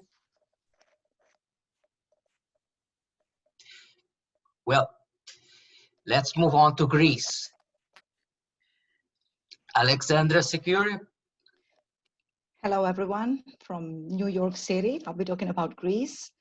It's a great pleasure to be here to see all my friends and my colleagues all around the globe and to share how we actually are dealing with this very unprecedented time in the situation that we actually never faced before. And I thank ORRA for inviting us, and it's a great pleasure and honor always to be, and we're looking forward to do it again. So, what I would like to share actually is that Greece, with the good news, that Greece actually is planning to lift some measures starting from May 4th. And it will not be like an immediate opening. It will be very slow, step by step, so with still like limited, people will not be able to move very freely around as usually. Schools will be starting on May 11th, sorry, but it will be also gradually. Elementary schools will be still closed. And also when it comes to the hotels and some international business will start opening from June 1st, and hotels are planning to be open under the special conditions on July 1st. So I would like to say that the measures put in place in Greece are among the most proactive and strict in Europe. The government imposed several social distancing measures at a much earlier stage than of the epidemic than some other Southern Europe countries. For now, this swift actually reaction has helped Greece to avoid the tragic healthcare crisis that richer countries are facing right now. Athens closed down all the essential shops only 4 days after the first COVID-19 death, which is pretty much faster than other countries. So far, as until today, we have only 2,600 cases and only 140 deaths, which is actually 247 cases per million per population, or 13 deaths per million per population.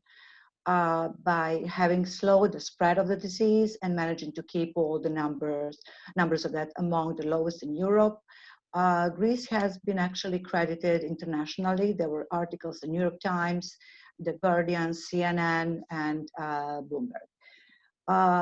Let's talk about real estate business in Greece and our industry. We are not considered as essential business right now.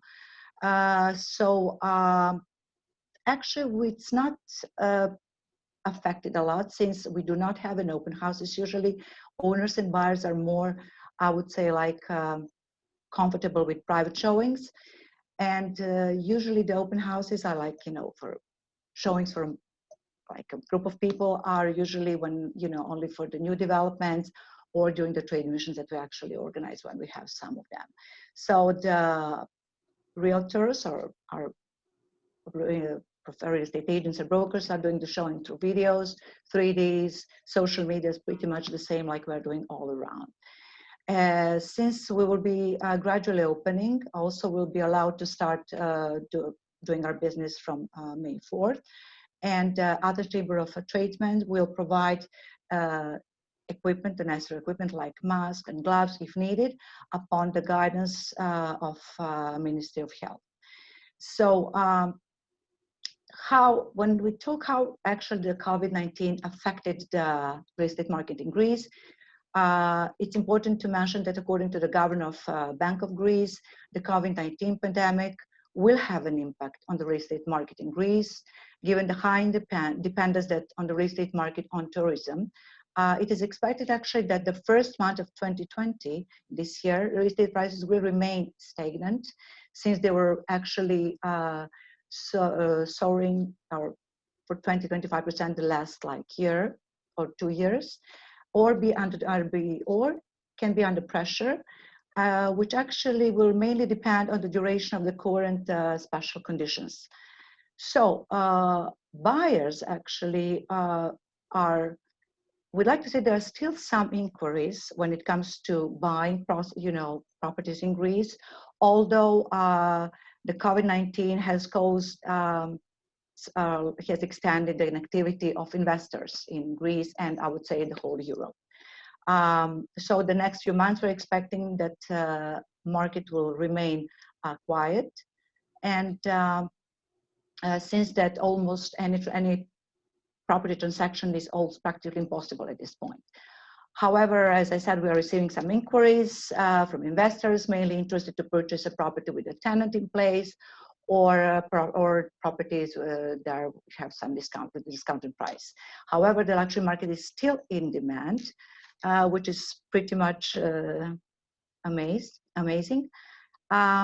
We are expecting very low percentage actually of the transaction in the second and the third quarter, and hoping that the fourth quarter into 2020 will be increased, actually be more intense and will be more active. Also, Greece was very known for the investors when it comes to the Airbnb or short-term rentals.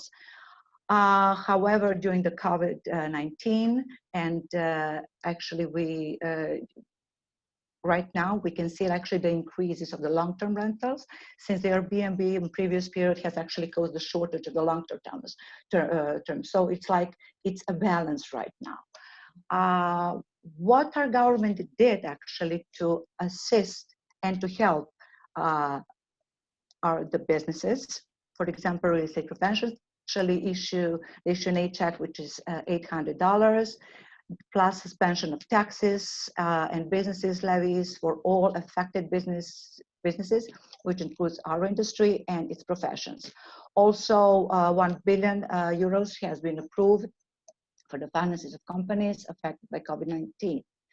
In addition to that, the government has approved, which is very important, 40% discount for the rents, which currently applies to the employees and the companies hurted by the coronavirus measures, and on the rent also for the students who are away from their families and impacted by epidemic. Single property taxes, that also we would like to say that discounted, but it will be not horizontal for everyone actually. Why is that? It will concern mainly ones that actually they are hurt by the crisis, and the ones that actually they are renting the property owners that are renting the properties and gaining any income. So the government has actually considering 3 scenarios at this point, but we said that for the ones actually, the property owners who miss out on 40% of the rent revenues for the March, April, possibly May, and most likely this month can be actually also will be actually exempted from the tax, but can be also extended. Also, there are some adjustments regarding to the real estate official prices throughout the country that will also be discussed in the following days or months. So when it comes actually what progress has, yeah. Cannot hear you. You're on mute. 1 minute. Oh, okay. Yeah, I'll done. I'll be soon, yeah. So we would like actually to say, so in order to, the main objective right now for the government is to actually to attract as many foreign investments as possible, and even in the fast pace than before the COVID-19. So what are we doing right now? The government is actually seeking out the special protocols that will allow lifting of the bureaucratic obstacles that we had that currently exist in the property market, so as to accept as many investors from abroad as we can. It will be actually mutual benefits from the both parties, sellers and buyers, and will tone up the real estate industry and market as well. We would like to say also that the crisis that caused by COVID-19 affected citizen political system in Greece positively. The populism is the bank, and also the citizens dealt with the COVID-19 social challenges and dealt in a mature and in a responsible manner. So once the travel measures will be actually lifted, we are expecting lots of foreign investors to return and to invest in Greek property market, since it looks like that we're in a privileged position with its lifestyle, central location at the crossroads of the 3 countries that allows an easy access. Then we have like 30 days of sunshine through the whole year, crystal clear water, a lot of ski resorts, mountains, actually relatively low cost of living. We are actually we are expecting for all this to come back, since Greece has been always attract for the investors, either looking like for the second home or to gain and to get a residential permit, which is 250 euros for all the non-US residents and for their families. And we are doing right now very well on it. Sorry, I had to cut down some stuff. And any questions, looking forward to answer. Thank you for inviting me. Thank you for having me, and hope it was helpful. Thank you very much, Alessandra. I've been notified that we have an overall total time for this call that is limited. But so if we stay with our 5-7 minutes, we'll be just fine. And I'll let you guys know when you have 1 minute left. We need to move on to the beaches of Jamaica now. Roger, can we go to the beach? Absolutely. Absolutely. We will speak to the government so we can facilitate incoming flights for now. We're not so sure about the cruise ships. Welcome, everyone. Welcome from Kingston, Jamaica's sunny capital.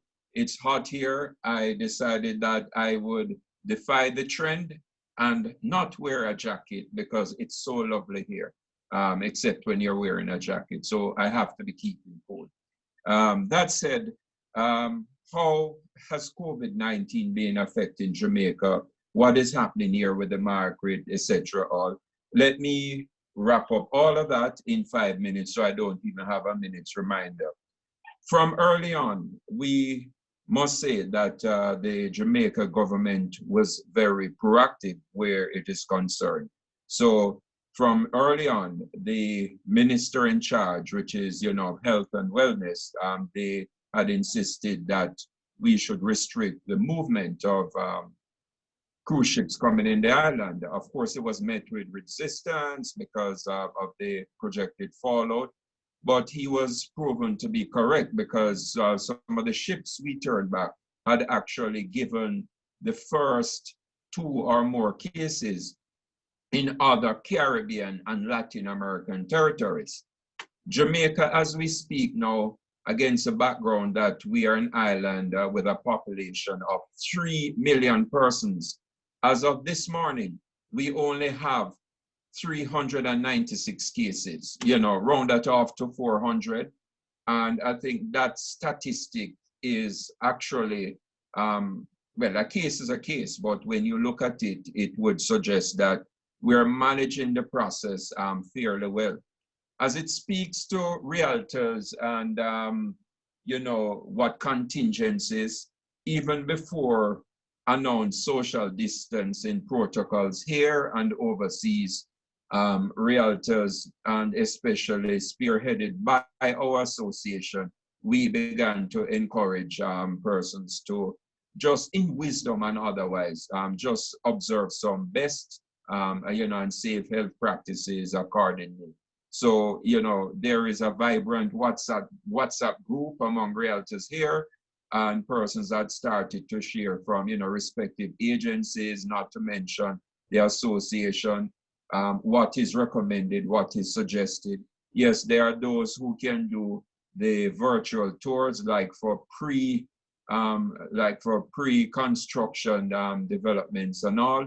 But for the most part, Jamaicans are what we call tactile. They like, they like to be in a public space and all. But we manage the process, obviously, the proper procedures. Wearing masks, wearing gloves, having a sanitizer on your person, in addition to in your vehicle. And we find that it is well received. It has been well received by our clients, whether you're dealing with buyers or sellers.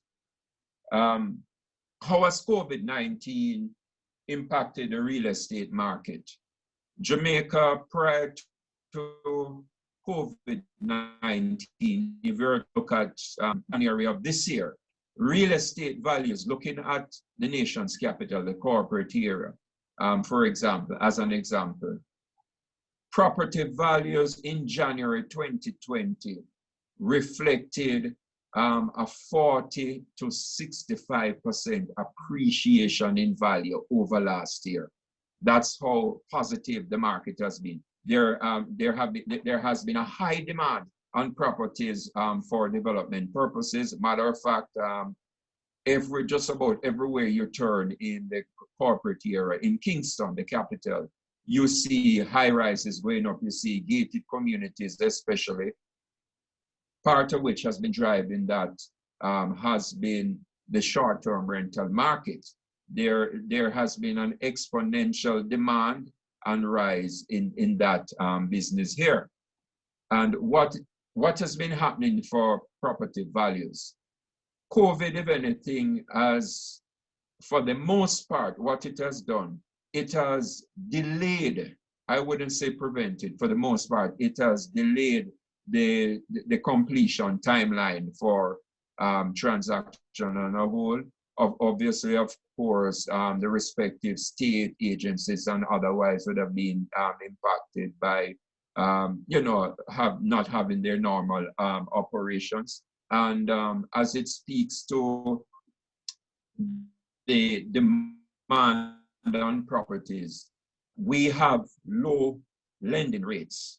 And equally on the other side, our interest rates on deposits, on your savings, it's also within that margin. So persons, for the most part, see real estate as the real avenue for actually, for investment. And as a result of that, you actually have quite a number of persons now that are looking for properties, that are looking for opportunities, because there is a perception that there will be opportunities, maybe one or two values, property values would be lowered. But I haven't seen much empirical data in that regard. We haven't seen it much. What I can tell you is that from my experience and from that of a number of other agencies and players in the industry, we're more seeing an uptick in persons seeking opportunities here. So it's, I would say, a positive indices on the industry here locally.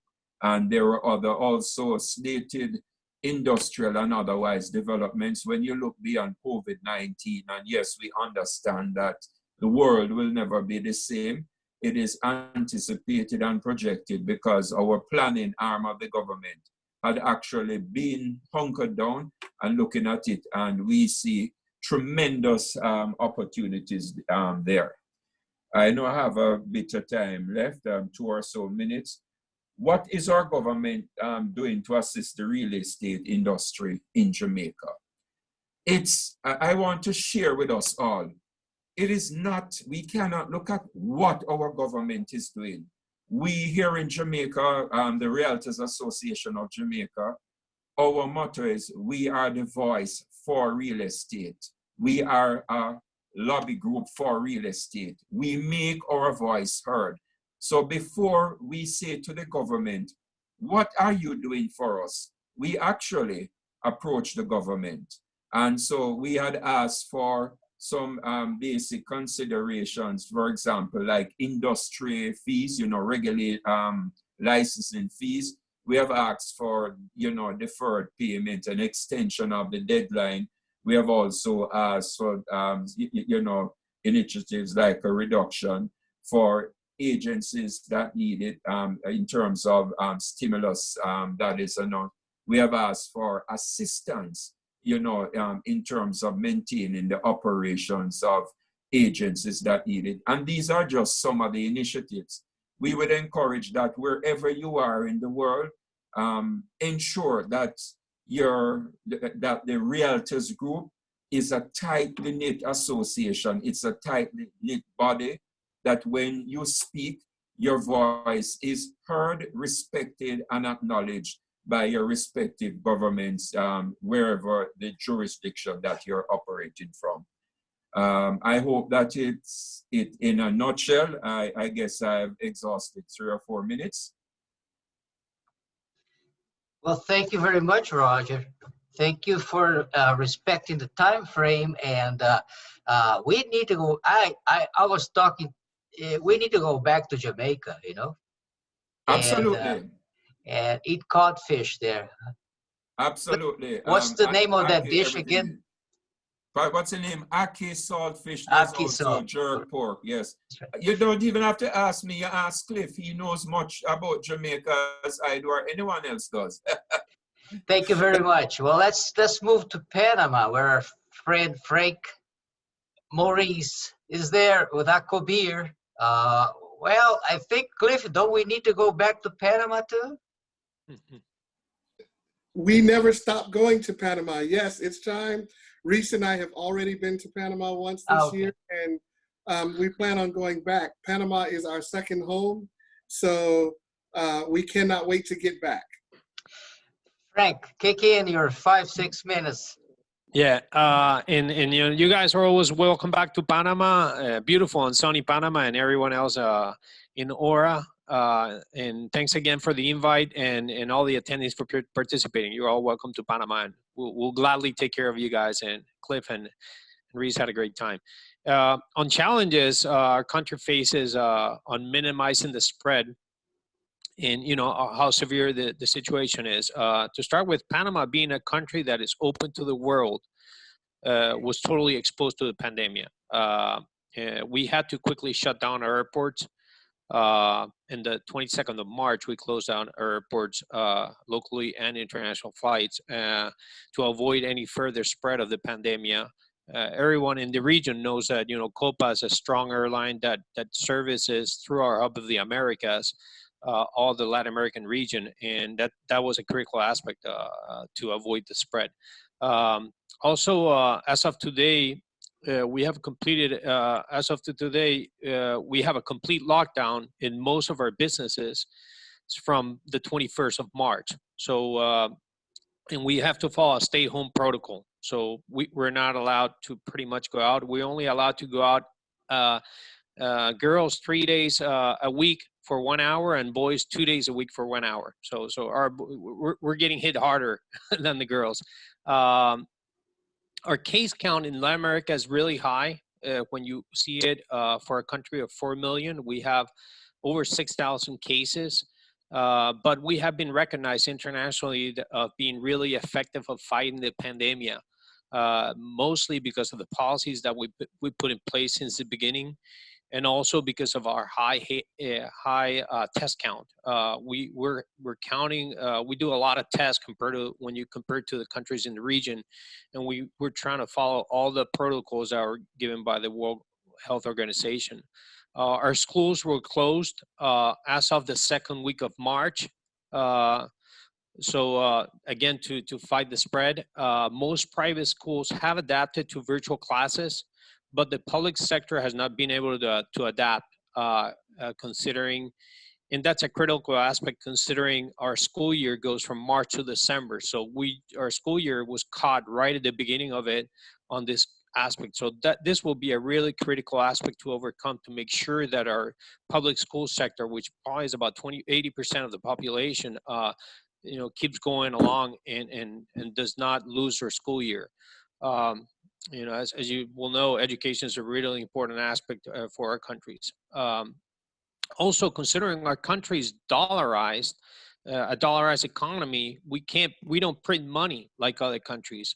So that makes it even harder for us. So the government quickly addressed this issue, and the 26th of March, we placed international bonds for $2,500 million to have funding to fight the pandemic. And they were sold in one day to the international markets. And that was a critical thing to do to make sure that we had all the funding required, considering we just can't print money like other countries around the world. We built a 100-room hospital in 30 days. It was just inaugurated a couple of days ago, to make sure that we have the proper infrastructure in place to, once we reach the peak of the spread, that we can attend, obviously, all the people, the critical people in general, in ICUs and all of that. Also, there are some concerns affecting the pandemic regarding the Panama Canal. As you can imagine, with this effect, there's been a slowdown on movement of ships and goods around the world. So that has become a concern. And also with the lowering of the cost of fuel, now it can be considered for some ships to go under Argentina instead of going through the canal. So that's, and you know, as a country, we depend a lot on the Panama Canal. So that's a concern we have. At this stage, it has not had a negative impact, but you know, the canal is really monitoring to make sure they adapt to that situation. With regard to the effects on the real estate market, considering the limitations we have because of the lockdown, we cannot show property and do any closing, and doing closings is really complex. Most buildings, for example, in Panama City has a lot of sky rises, and so most buildings are not even allowing people to move in or out. So as you can imagine, that you cannot move in or out people out of the buildings. So at this stage, it's really hard to do the real estate business as we were accustomed to, and we'll have to adapt to that situation. We've had a downturn for some years now because we just overbuilt some years ago. As of 2015, that's when we hit the peak of our market. Our pricing has gone down about 30% on real estate. So in general, and there are some areas that are better than others, but in general, about 30%. So this situation is going to drive probably prices down because inventory is going to further increase. So we do see some opportunities, some additional opportunities for buyers to consider Panama as an option. So I feel that that's going to start moving the market quicker, hopefully. On the government assisting the real estate industry, we have several initiatives that the private and public sector have proposed. Most banks have allowed affected clients to extend their mortgage payment by 90 days. So you can request not to pay the mortgage for the next 3 months, and then you'll extend the mortgage payments three months further down the road when the mortgage is finished. Also, as an association, we've requested agents, the government to provide financial support to agents and brokers. As of today, we have not gotten approval, but we'll further push on that. Also, as an association, we've decided not to charge fees and MLS fees to our members from April and May to all our members. So we'll see how things evolved and to further assist our members. Also, we participated on private and public committees to identify ideas to further expand the real estate industry when we overcome this. Benefits to manufacturing, for example, benefits to manufacturing and value-added industry. We see an opportunity to further develop our logistics platform because of the effects of the pandemic has had on the global value chain. Panama's location, the Panama Canal and our present logistic infrastructure will drive further interest to have Panama as a hub to service the region, from Panama to service the region. Flexibility on zoning and construction codes to make sure it drives further construction. Several fiscal benefits to increase demand on the buyer side. Aggressive plan for construction of public infrastructure is also an important aspect we're looking into. Promotion of residential tourism to the snowbird market, something we'll further look into again. Also, this has pushed the government to digitize most processes, which will make transactions perform more effectively. So moving forward, we expect Panama's general fundamentals, they're excellent. Our location, our Panama Canal, having the US dollar, our banking system, beaches, a stable government, and much more will keep driving interest for foreign buyers from around the world to consider Panama for living, retirement, and as an investment destination. So thanks again to ORRA for allowing us to share our thoughts regarding the situation in Panama in general. Thank you, Frank. That was very good, very good. We hope to go back there to see you. Can't wait. We're gonna move on to Puerto Rico with Caridad Quiroga.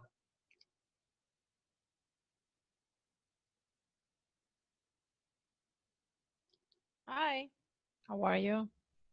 Good. Thanks for inviting me. representing Puerto Rico. I'm the president of the Puerto Rico Association of Realtors.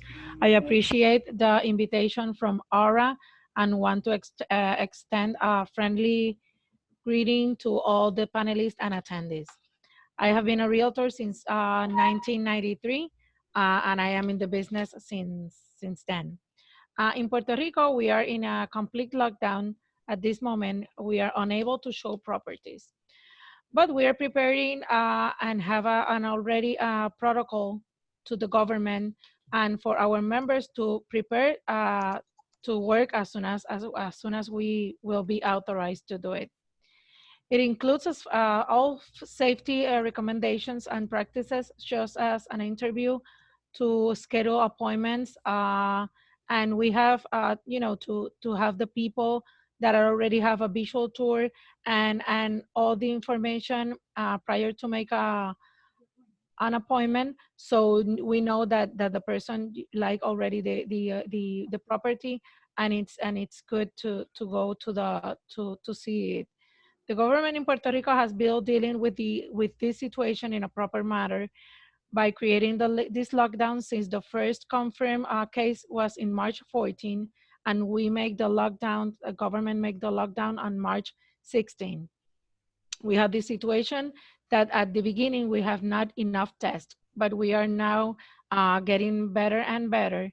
We have right now 1,539 cases and unfortunately 92 deaths. We are very impacted as we are on a lockdown. We are not an essential industry. We have more than 1,000 closings pending and waiting for the government to authorize us to make it. We make a survey as the Association of Realtors in Puerto Rico. We make a survey to check the impact in our industry, and it seems that at least the 48% of the properties are gonna still in the market, and 34 are thinking on retiring, and the other ones are unsure at this moment. But since this has been a complete lockdown, we don't know a lot of information about the prices that if we have any situations with the prices. But we know that this is not a crisis, a property crisis, like our hurricanes that we are used to it, and the earthquakes that we have been this year with. So we suppose that the prices are going to be stable, and people are going to can continue investing in our properties in Puerto Rico. The local government has offered $500 to the self-employed people and $1,500 to broker owners. We also qualify for most of the federal helps, the $1,200 and the unemployment, the PUA, that is the unemployment for people that works for their own, and we are qualifying right now for all that helps, and we are waiting to them to give it to us. Also, banks are giving payments postponements, and not only in mortgages, but also in car loans and all the other loans, personal loans, so that can help people to have that relief at this moment. We are trying to convince the government that our industry is an essential one, so let us open with and we can help the economy. We know that real estate is one of the biggest steps of the economy, and we need to get back to work with all these protocols and all these health protocols and information. One of our incomes is the tourist, as most of the panelists right here, and we are aware of that, and we are really we are affected as we all are in this case. But we expect that this may affect some areas also in the real estate at the second homes. But hopefully, we will try to work and create more virtual tours, more virtual advertisements, and we know that we're gonna be back on track, and we're gonna have all of you visiting us to our beaches, and to go back to our new normal life. We have been making links with other associations in Puerto Rico, as the bankers and the constructions and everybody in that is included in our industry, so we can go back and at least try to go back to in our industry and in the economy in Puerto Rico. It's been an honor and a pleasure to be invited in here, and thanks for everybody, and look forward to see you soon. Very good. Thank you very much, Caridad. That's a very good explanation of what's going on there. And I just thought about something that it was very interesting when Frank from Panama talked. He said that we cannot print money because we use the dollar. That's something that just stayed in here. Very good, very good. We want to move on to Nenad, Serbia. Hello, everyone. Thank you, Cliff and Cleberto, for inviting me like a new ORRA partner. I'm chairman of the board of Serbian Real Estate Cluster. We are Association of Serbian Real Estate Brokers, and during this crisis, we try to manage crisis together with our government. Serbia had very strict response on COVID crisis like Greece. I think that in Europe we took most strict measures after second case of coronavirus in Serbia. Our government mandated state of emergency by our constitution. That's one step close to state of war, and that allows to army and to police to handle the crisis, and that legal situation allows government to reduce level of human rights. First human right which was suspended is right of free movement, and we have curfew. On the beginning we had curfew between 3 p.m. to 5 a.m. o'clock every day. And during the weekends, we had total curfew. For example, tomorrow is 1st of May. That's a big holiday in Europe, and in Serbia, that's International Labor Day. And we have total curfew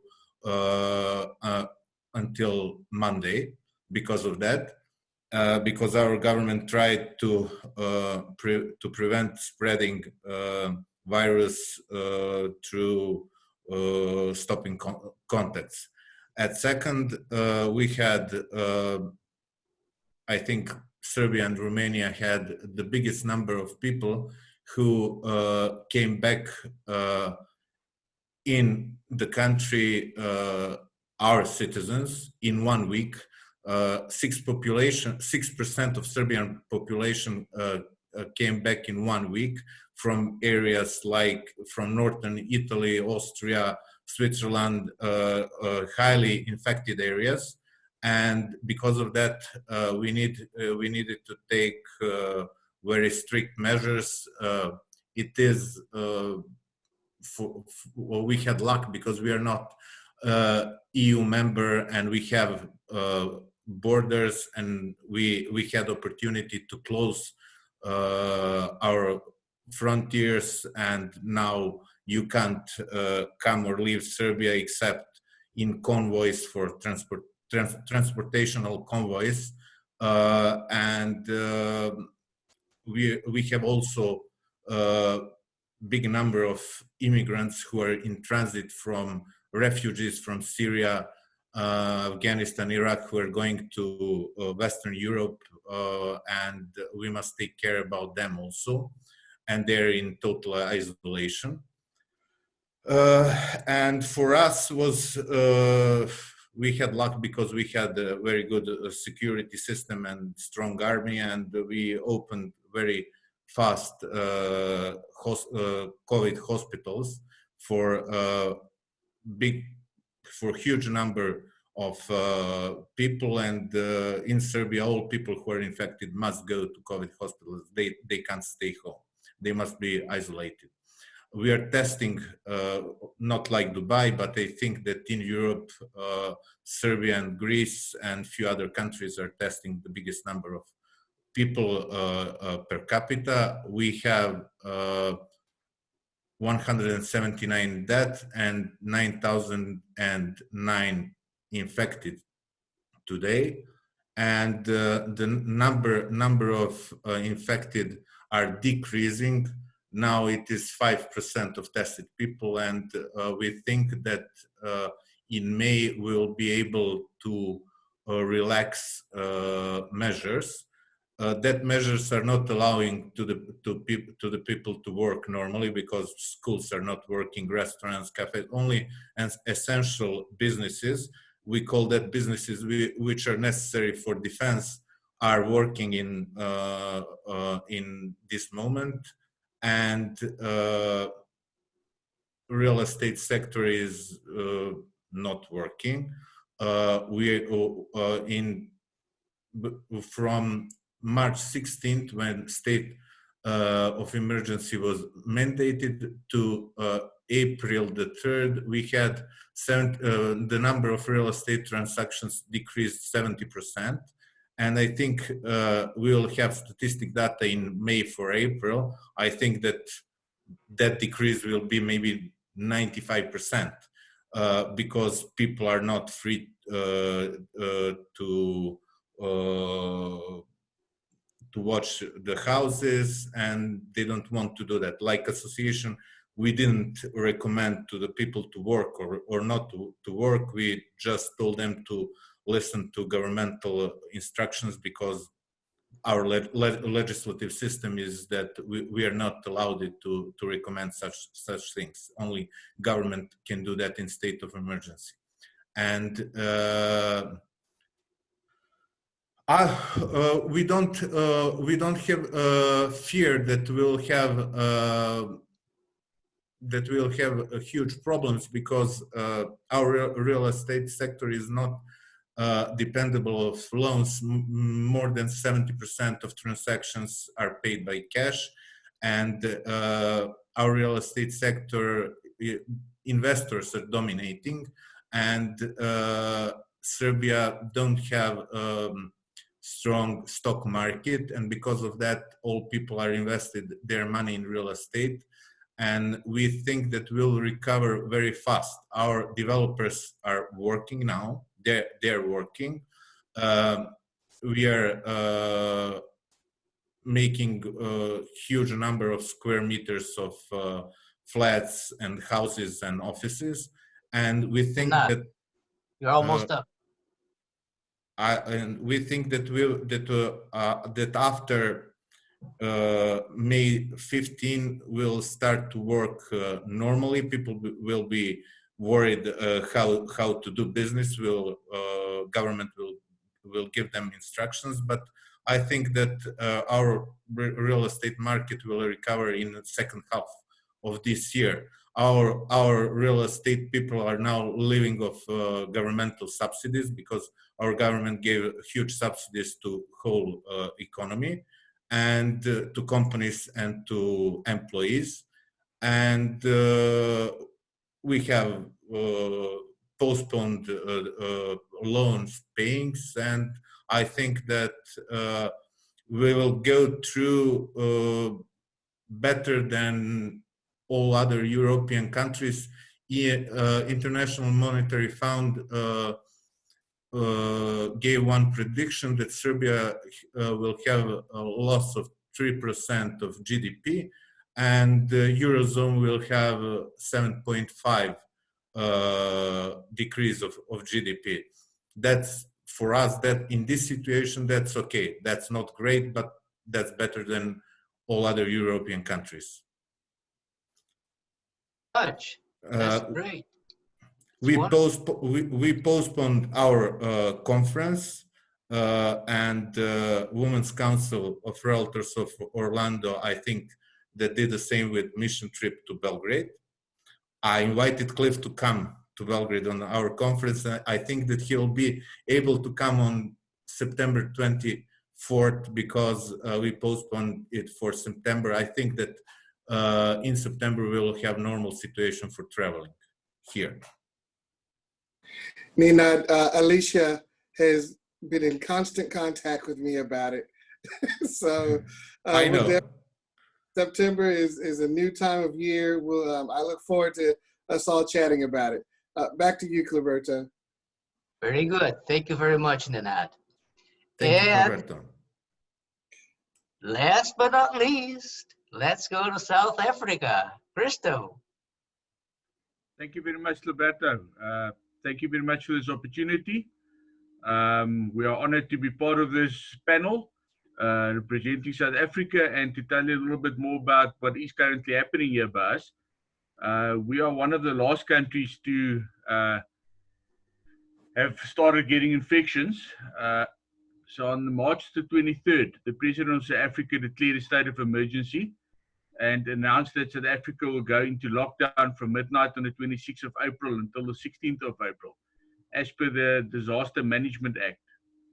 On April the 9th, the President announced an extension to lockdown until the 30th of April, which is today.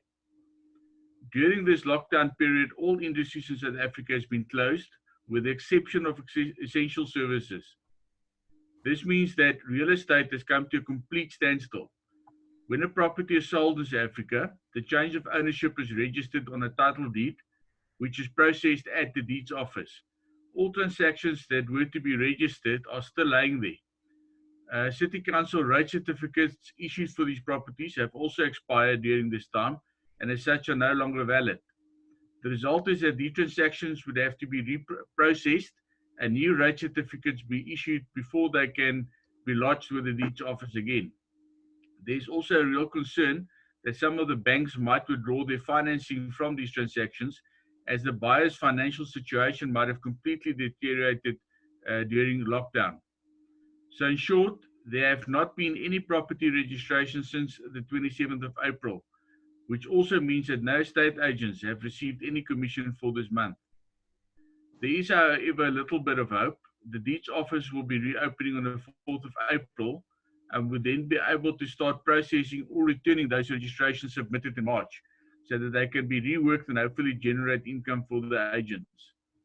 New homeowners will unfortunately not be able to take occupation of their properties until we are down a couple of alert levels. Our interest rates have been reduced twice by 2% in total to an all-time low of 7.75%, which is very, very low in South Africa.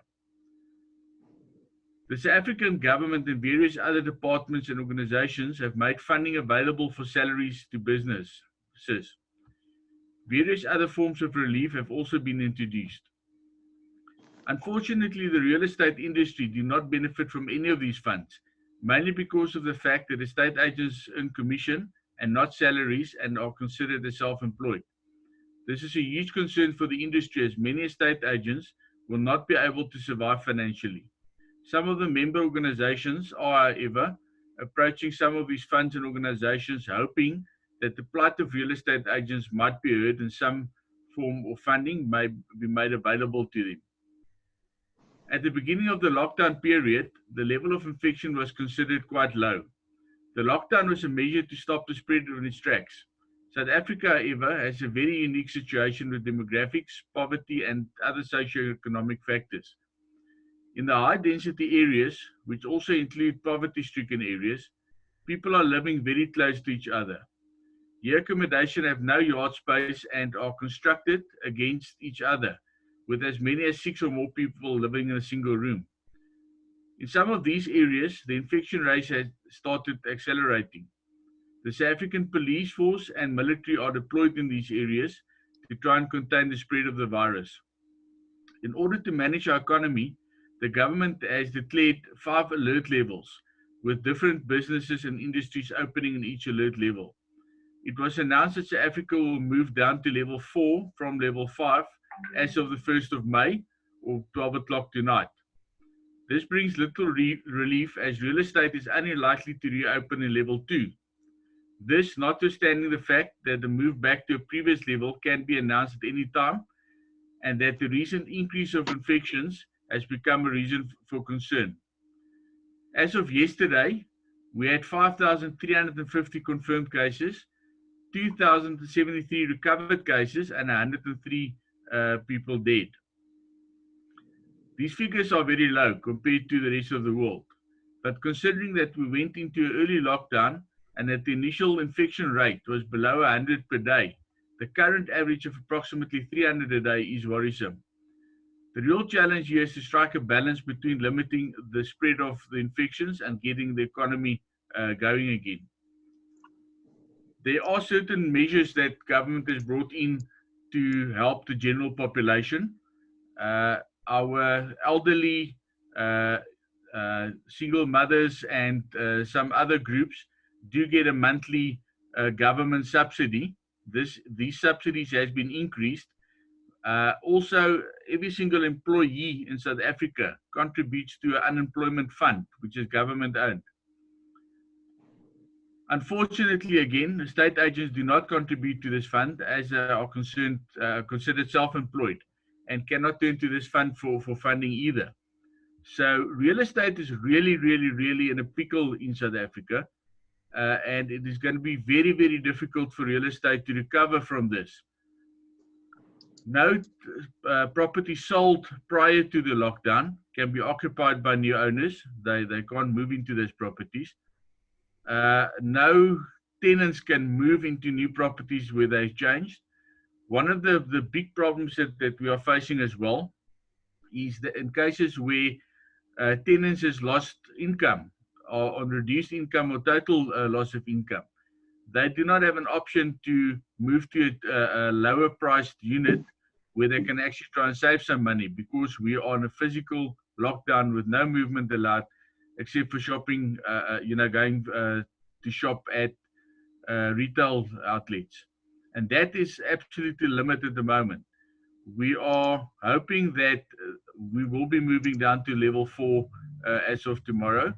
It was announced that we would, but as I said earlier, it can change at any time and we can stay in level 5. And moving down to the other levels, there's no time period connected to that. That is purely based on spreading or spread of the virus and will be evaluated as time goes by. So we could be retail or real estate could take another month before they start operating. It can take another 6 months. We have no idea what's going to happen going forward. The representative organizations has contacted government and have made submissions. But a big concern for government when they look at this is not so much the economic contribution, but the contribution to the spread rate. And for some reason, our government consider real estate as being a big contributor or possible contributor to the spread of the virus. Thank you very much for your time. Thank you very much, Crystal. Very good, very good.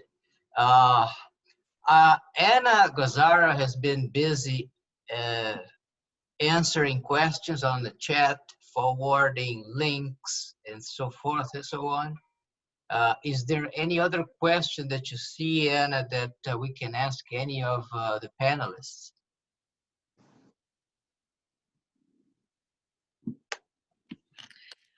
Let me unmute myself. I just text you one more question. Most of the question I have been reply back, and I start already send the copy of Spencer presentation to some of the people that have requested. So if you did not request it yet, just request and we're gonna be sending to you the presentation. Simona's asking again that you could publish the link to the CIPS course next week. I will do it again. Very good. I want to thank everyone, all the panelists and our audience. And I would want Reese and Cliff to kind of wrap this up for us.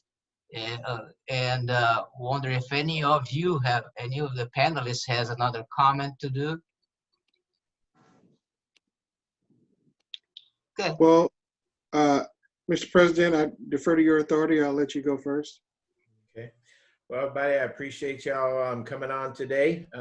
Hopefully we will get to see each other in person sooner or later. Just like I tell all of our members here in Orlando, is I just can't wait till I get to see everybody in the halls of ORRA again. I just want to say thank y'all for taking the time today. But I wish nothing but the best for you and your family and your loved ones' health, and everybody stay safe through this pandemic. Thank you again for showing that you care today, and we look forward to seeing y'all in person soon. Thank you. Thank you, Mr. President. And in my closing remarks, there are a lot of people out there that wonder why these panelists, why China, why Brazil, why Serbia or Greece. We have been telling people for a long time that Orlando is the new New York. It's the new Atlanta. It's the new truly global city. This is just a small snapshot of the people who we actually do business with on a daily basis in Orlando now. We are proud to be that community, the one where everyone is welcome. We are the city beautiful. And real estate here is not just about buying homes, it's about welcoming those 74 million people that came last year, that came literally from all over the world. We want to tell you all that we love you. We want to tell you that the first chance you get on the first plane smoking and get yourself here to Orlando so that Reese and I can love on you and we can take care of you and that we can host your clients and help you to be successful in real estate. And I'll give the final word to our chair, Cleberto. I wish you all to have a great afternoon. Cleberto, it's yours. Once again, I want to thank everybody, the panelists, Dr. Lilian Alevato, and Heitor, Laura, Alessandra, Spencer, Roger, Crystal, Caridad, Nenad, and if I've if I forgot somebody, please excuse me. I'm sorry. I just have just a little note here, Laura, that Carol is saying that Realtor Quest has been moved to the third week in November, but we don't have the date yet. I can find that out and send it to you. Okay, I appreciate it. Well, thank you, everybody, and I wish to see you guys again. Come visit in Orlando. We're waiting for you. Bye-bye. Wow. Thanks, everyone. Bye-bye. Ciao. Thanks for the opportunity. Bye. Thank you, guys. Everyone, goodbye. Take care. Bye. Thank You guys, bye-bye. Yeah, Bye-bye. goodbye from Jamaica. Bye-bye. Goodbye from North. Ciao. Goodbye, everyone. Looking forward. See you. Bye-bye. Email, contact details are there. God bless you all. Good. God bless you. Thank you. Thank you.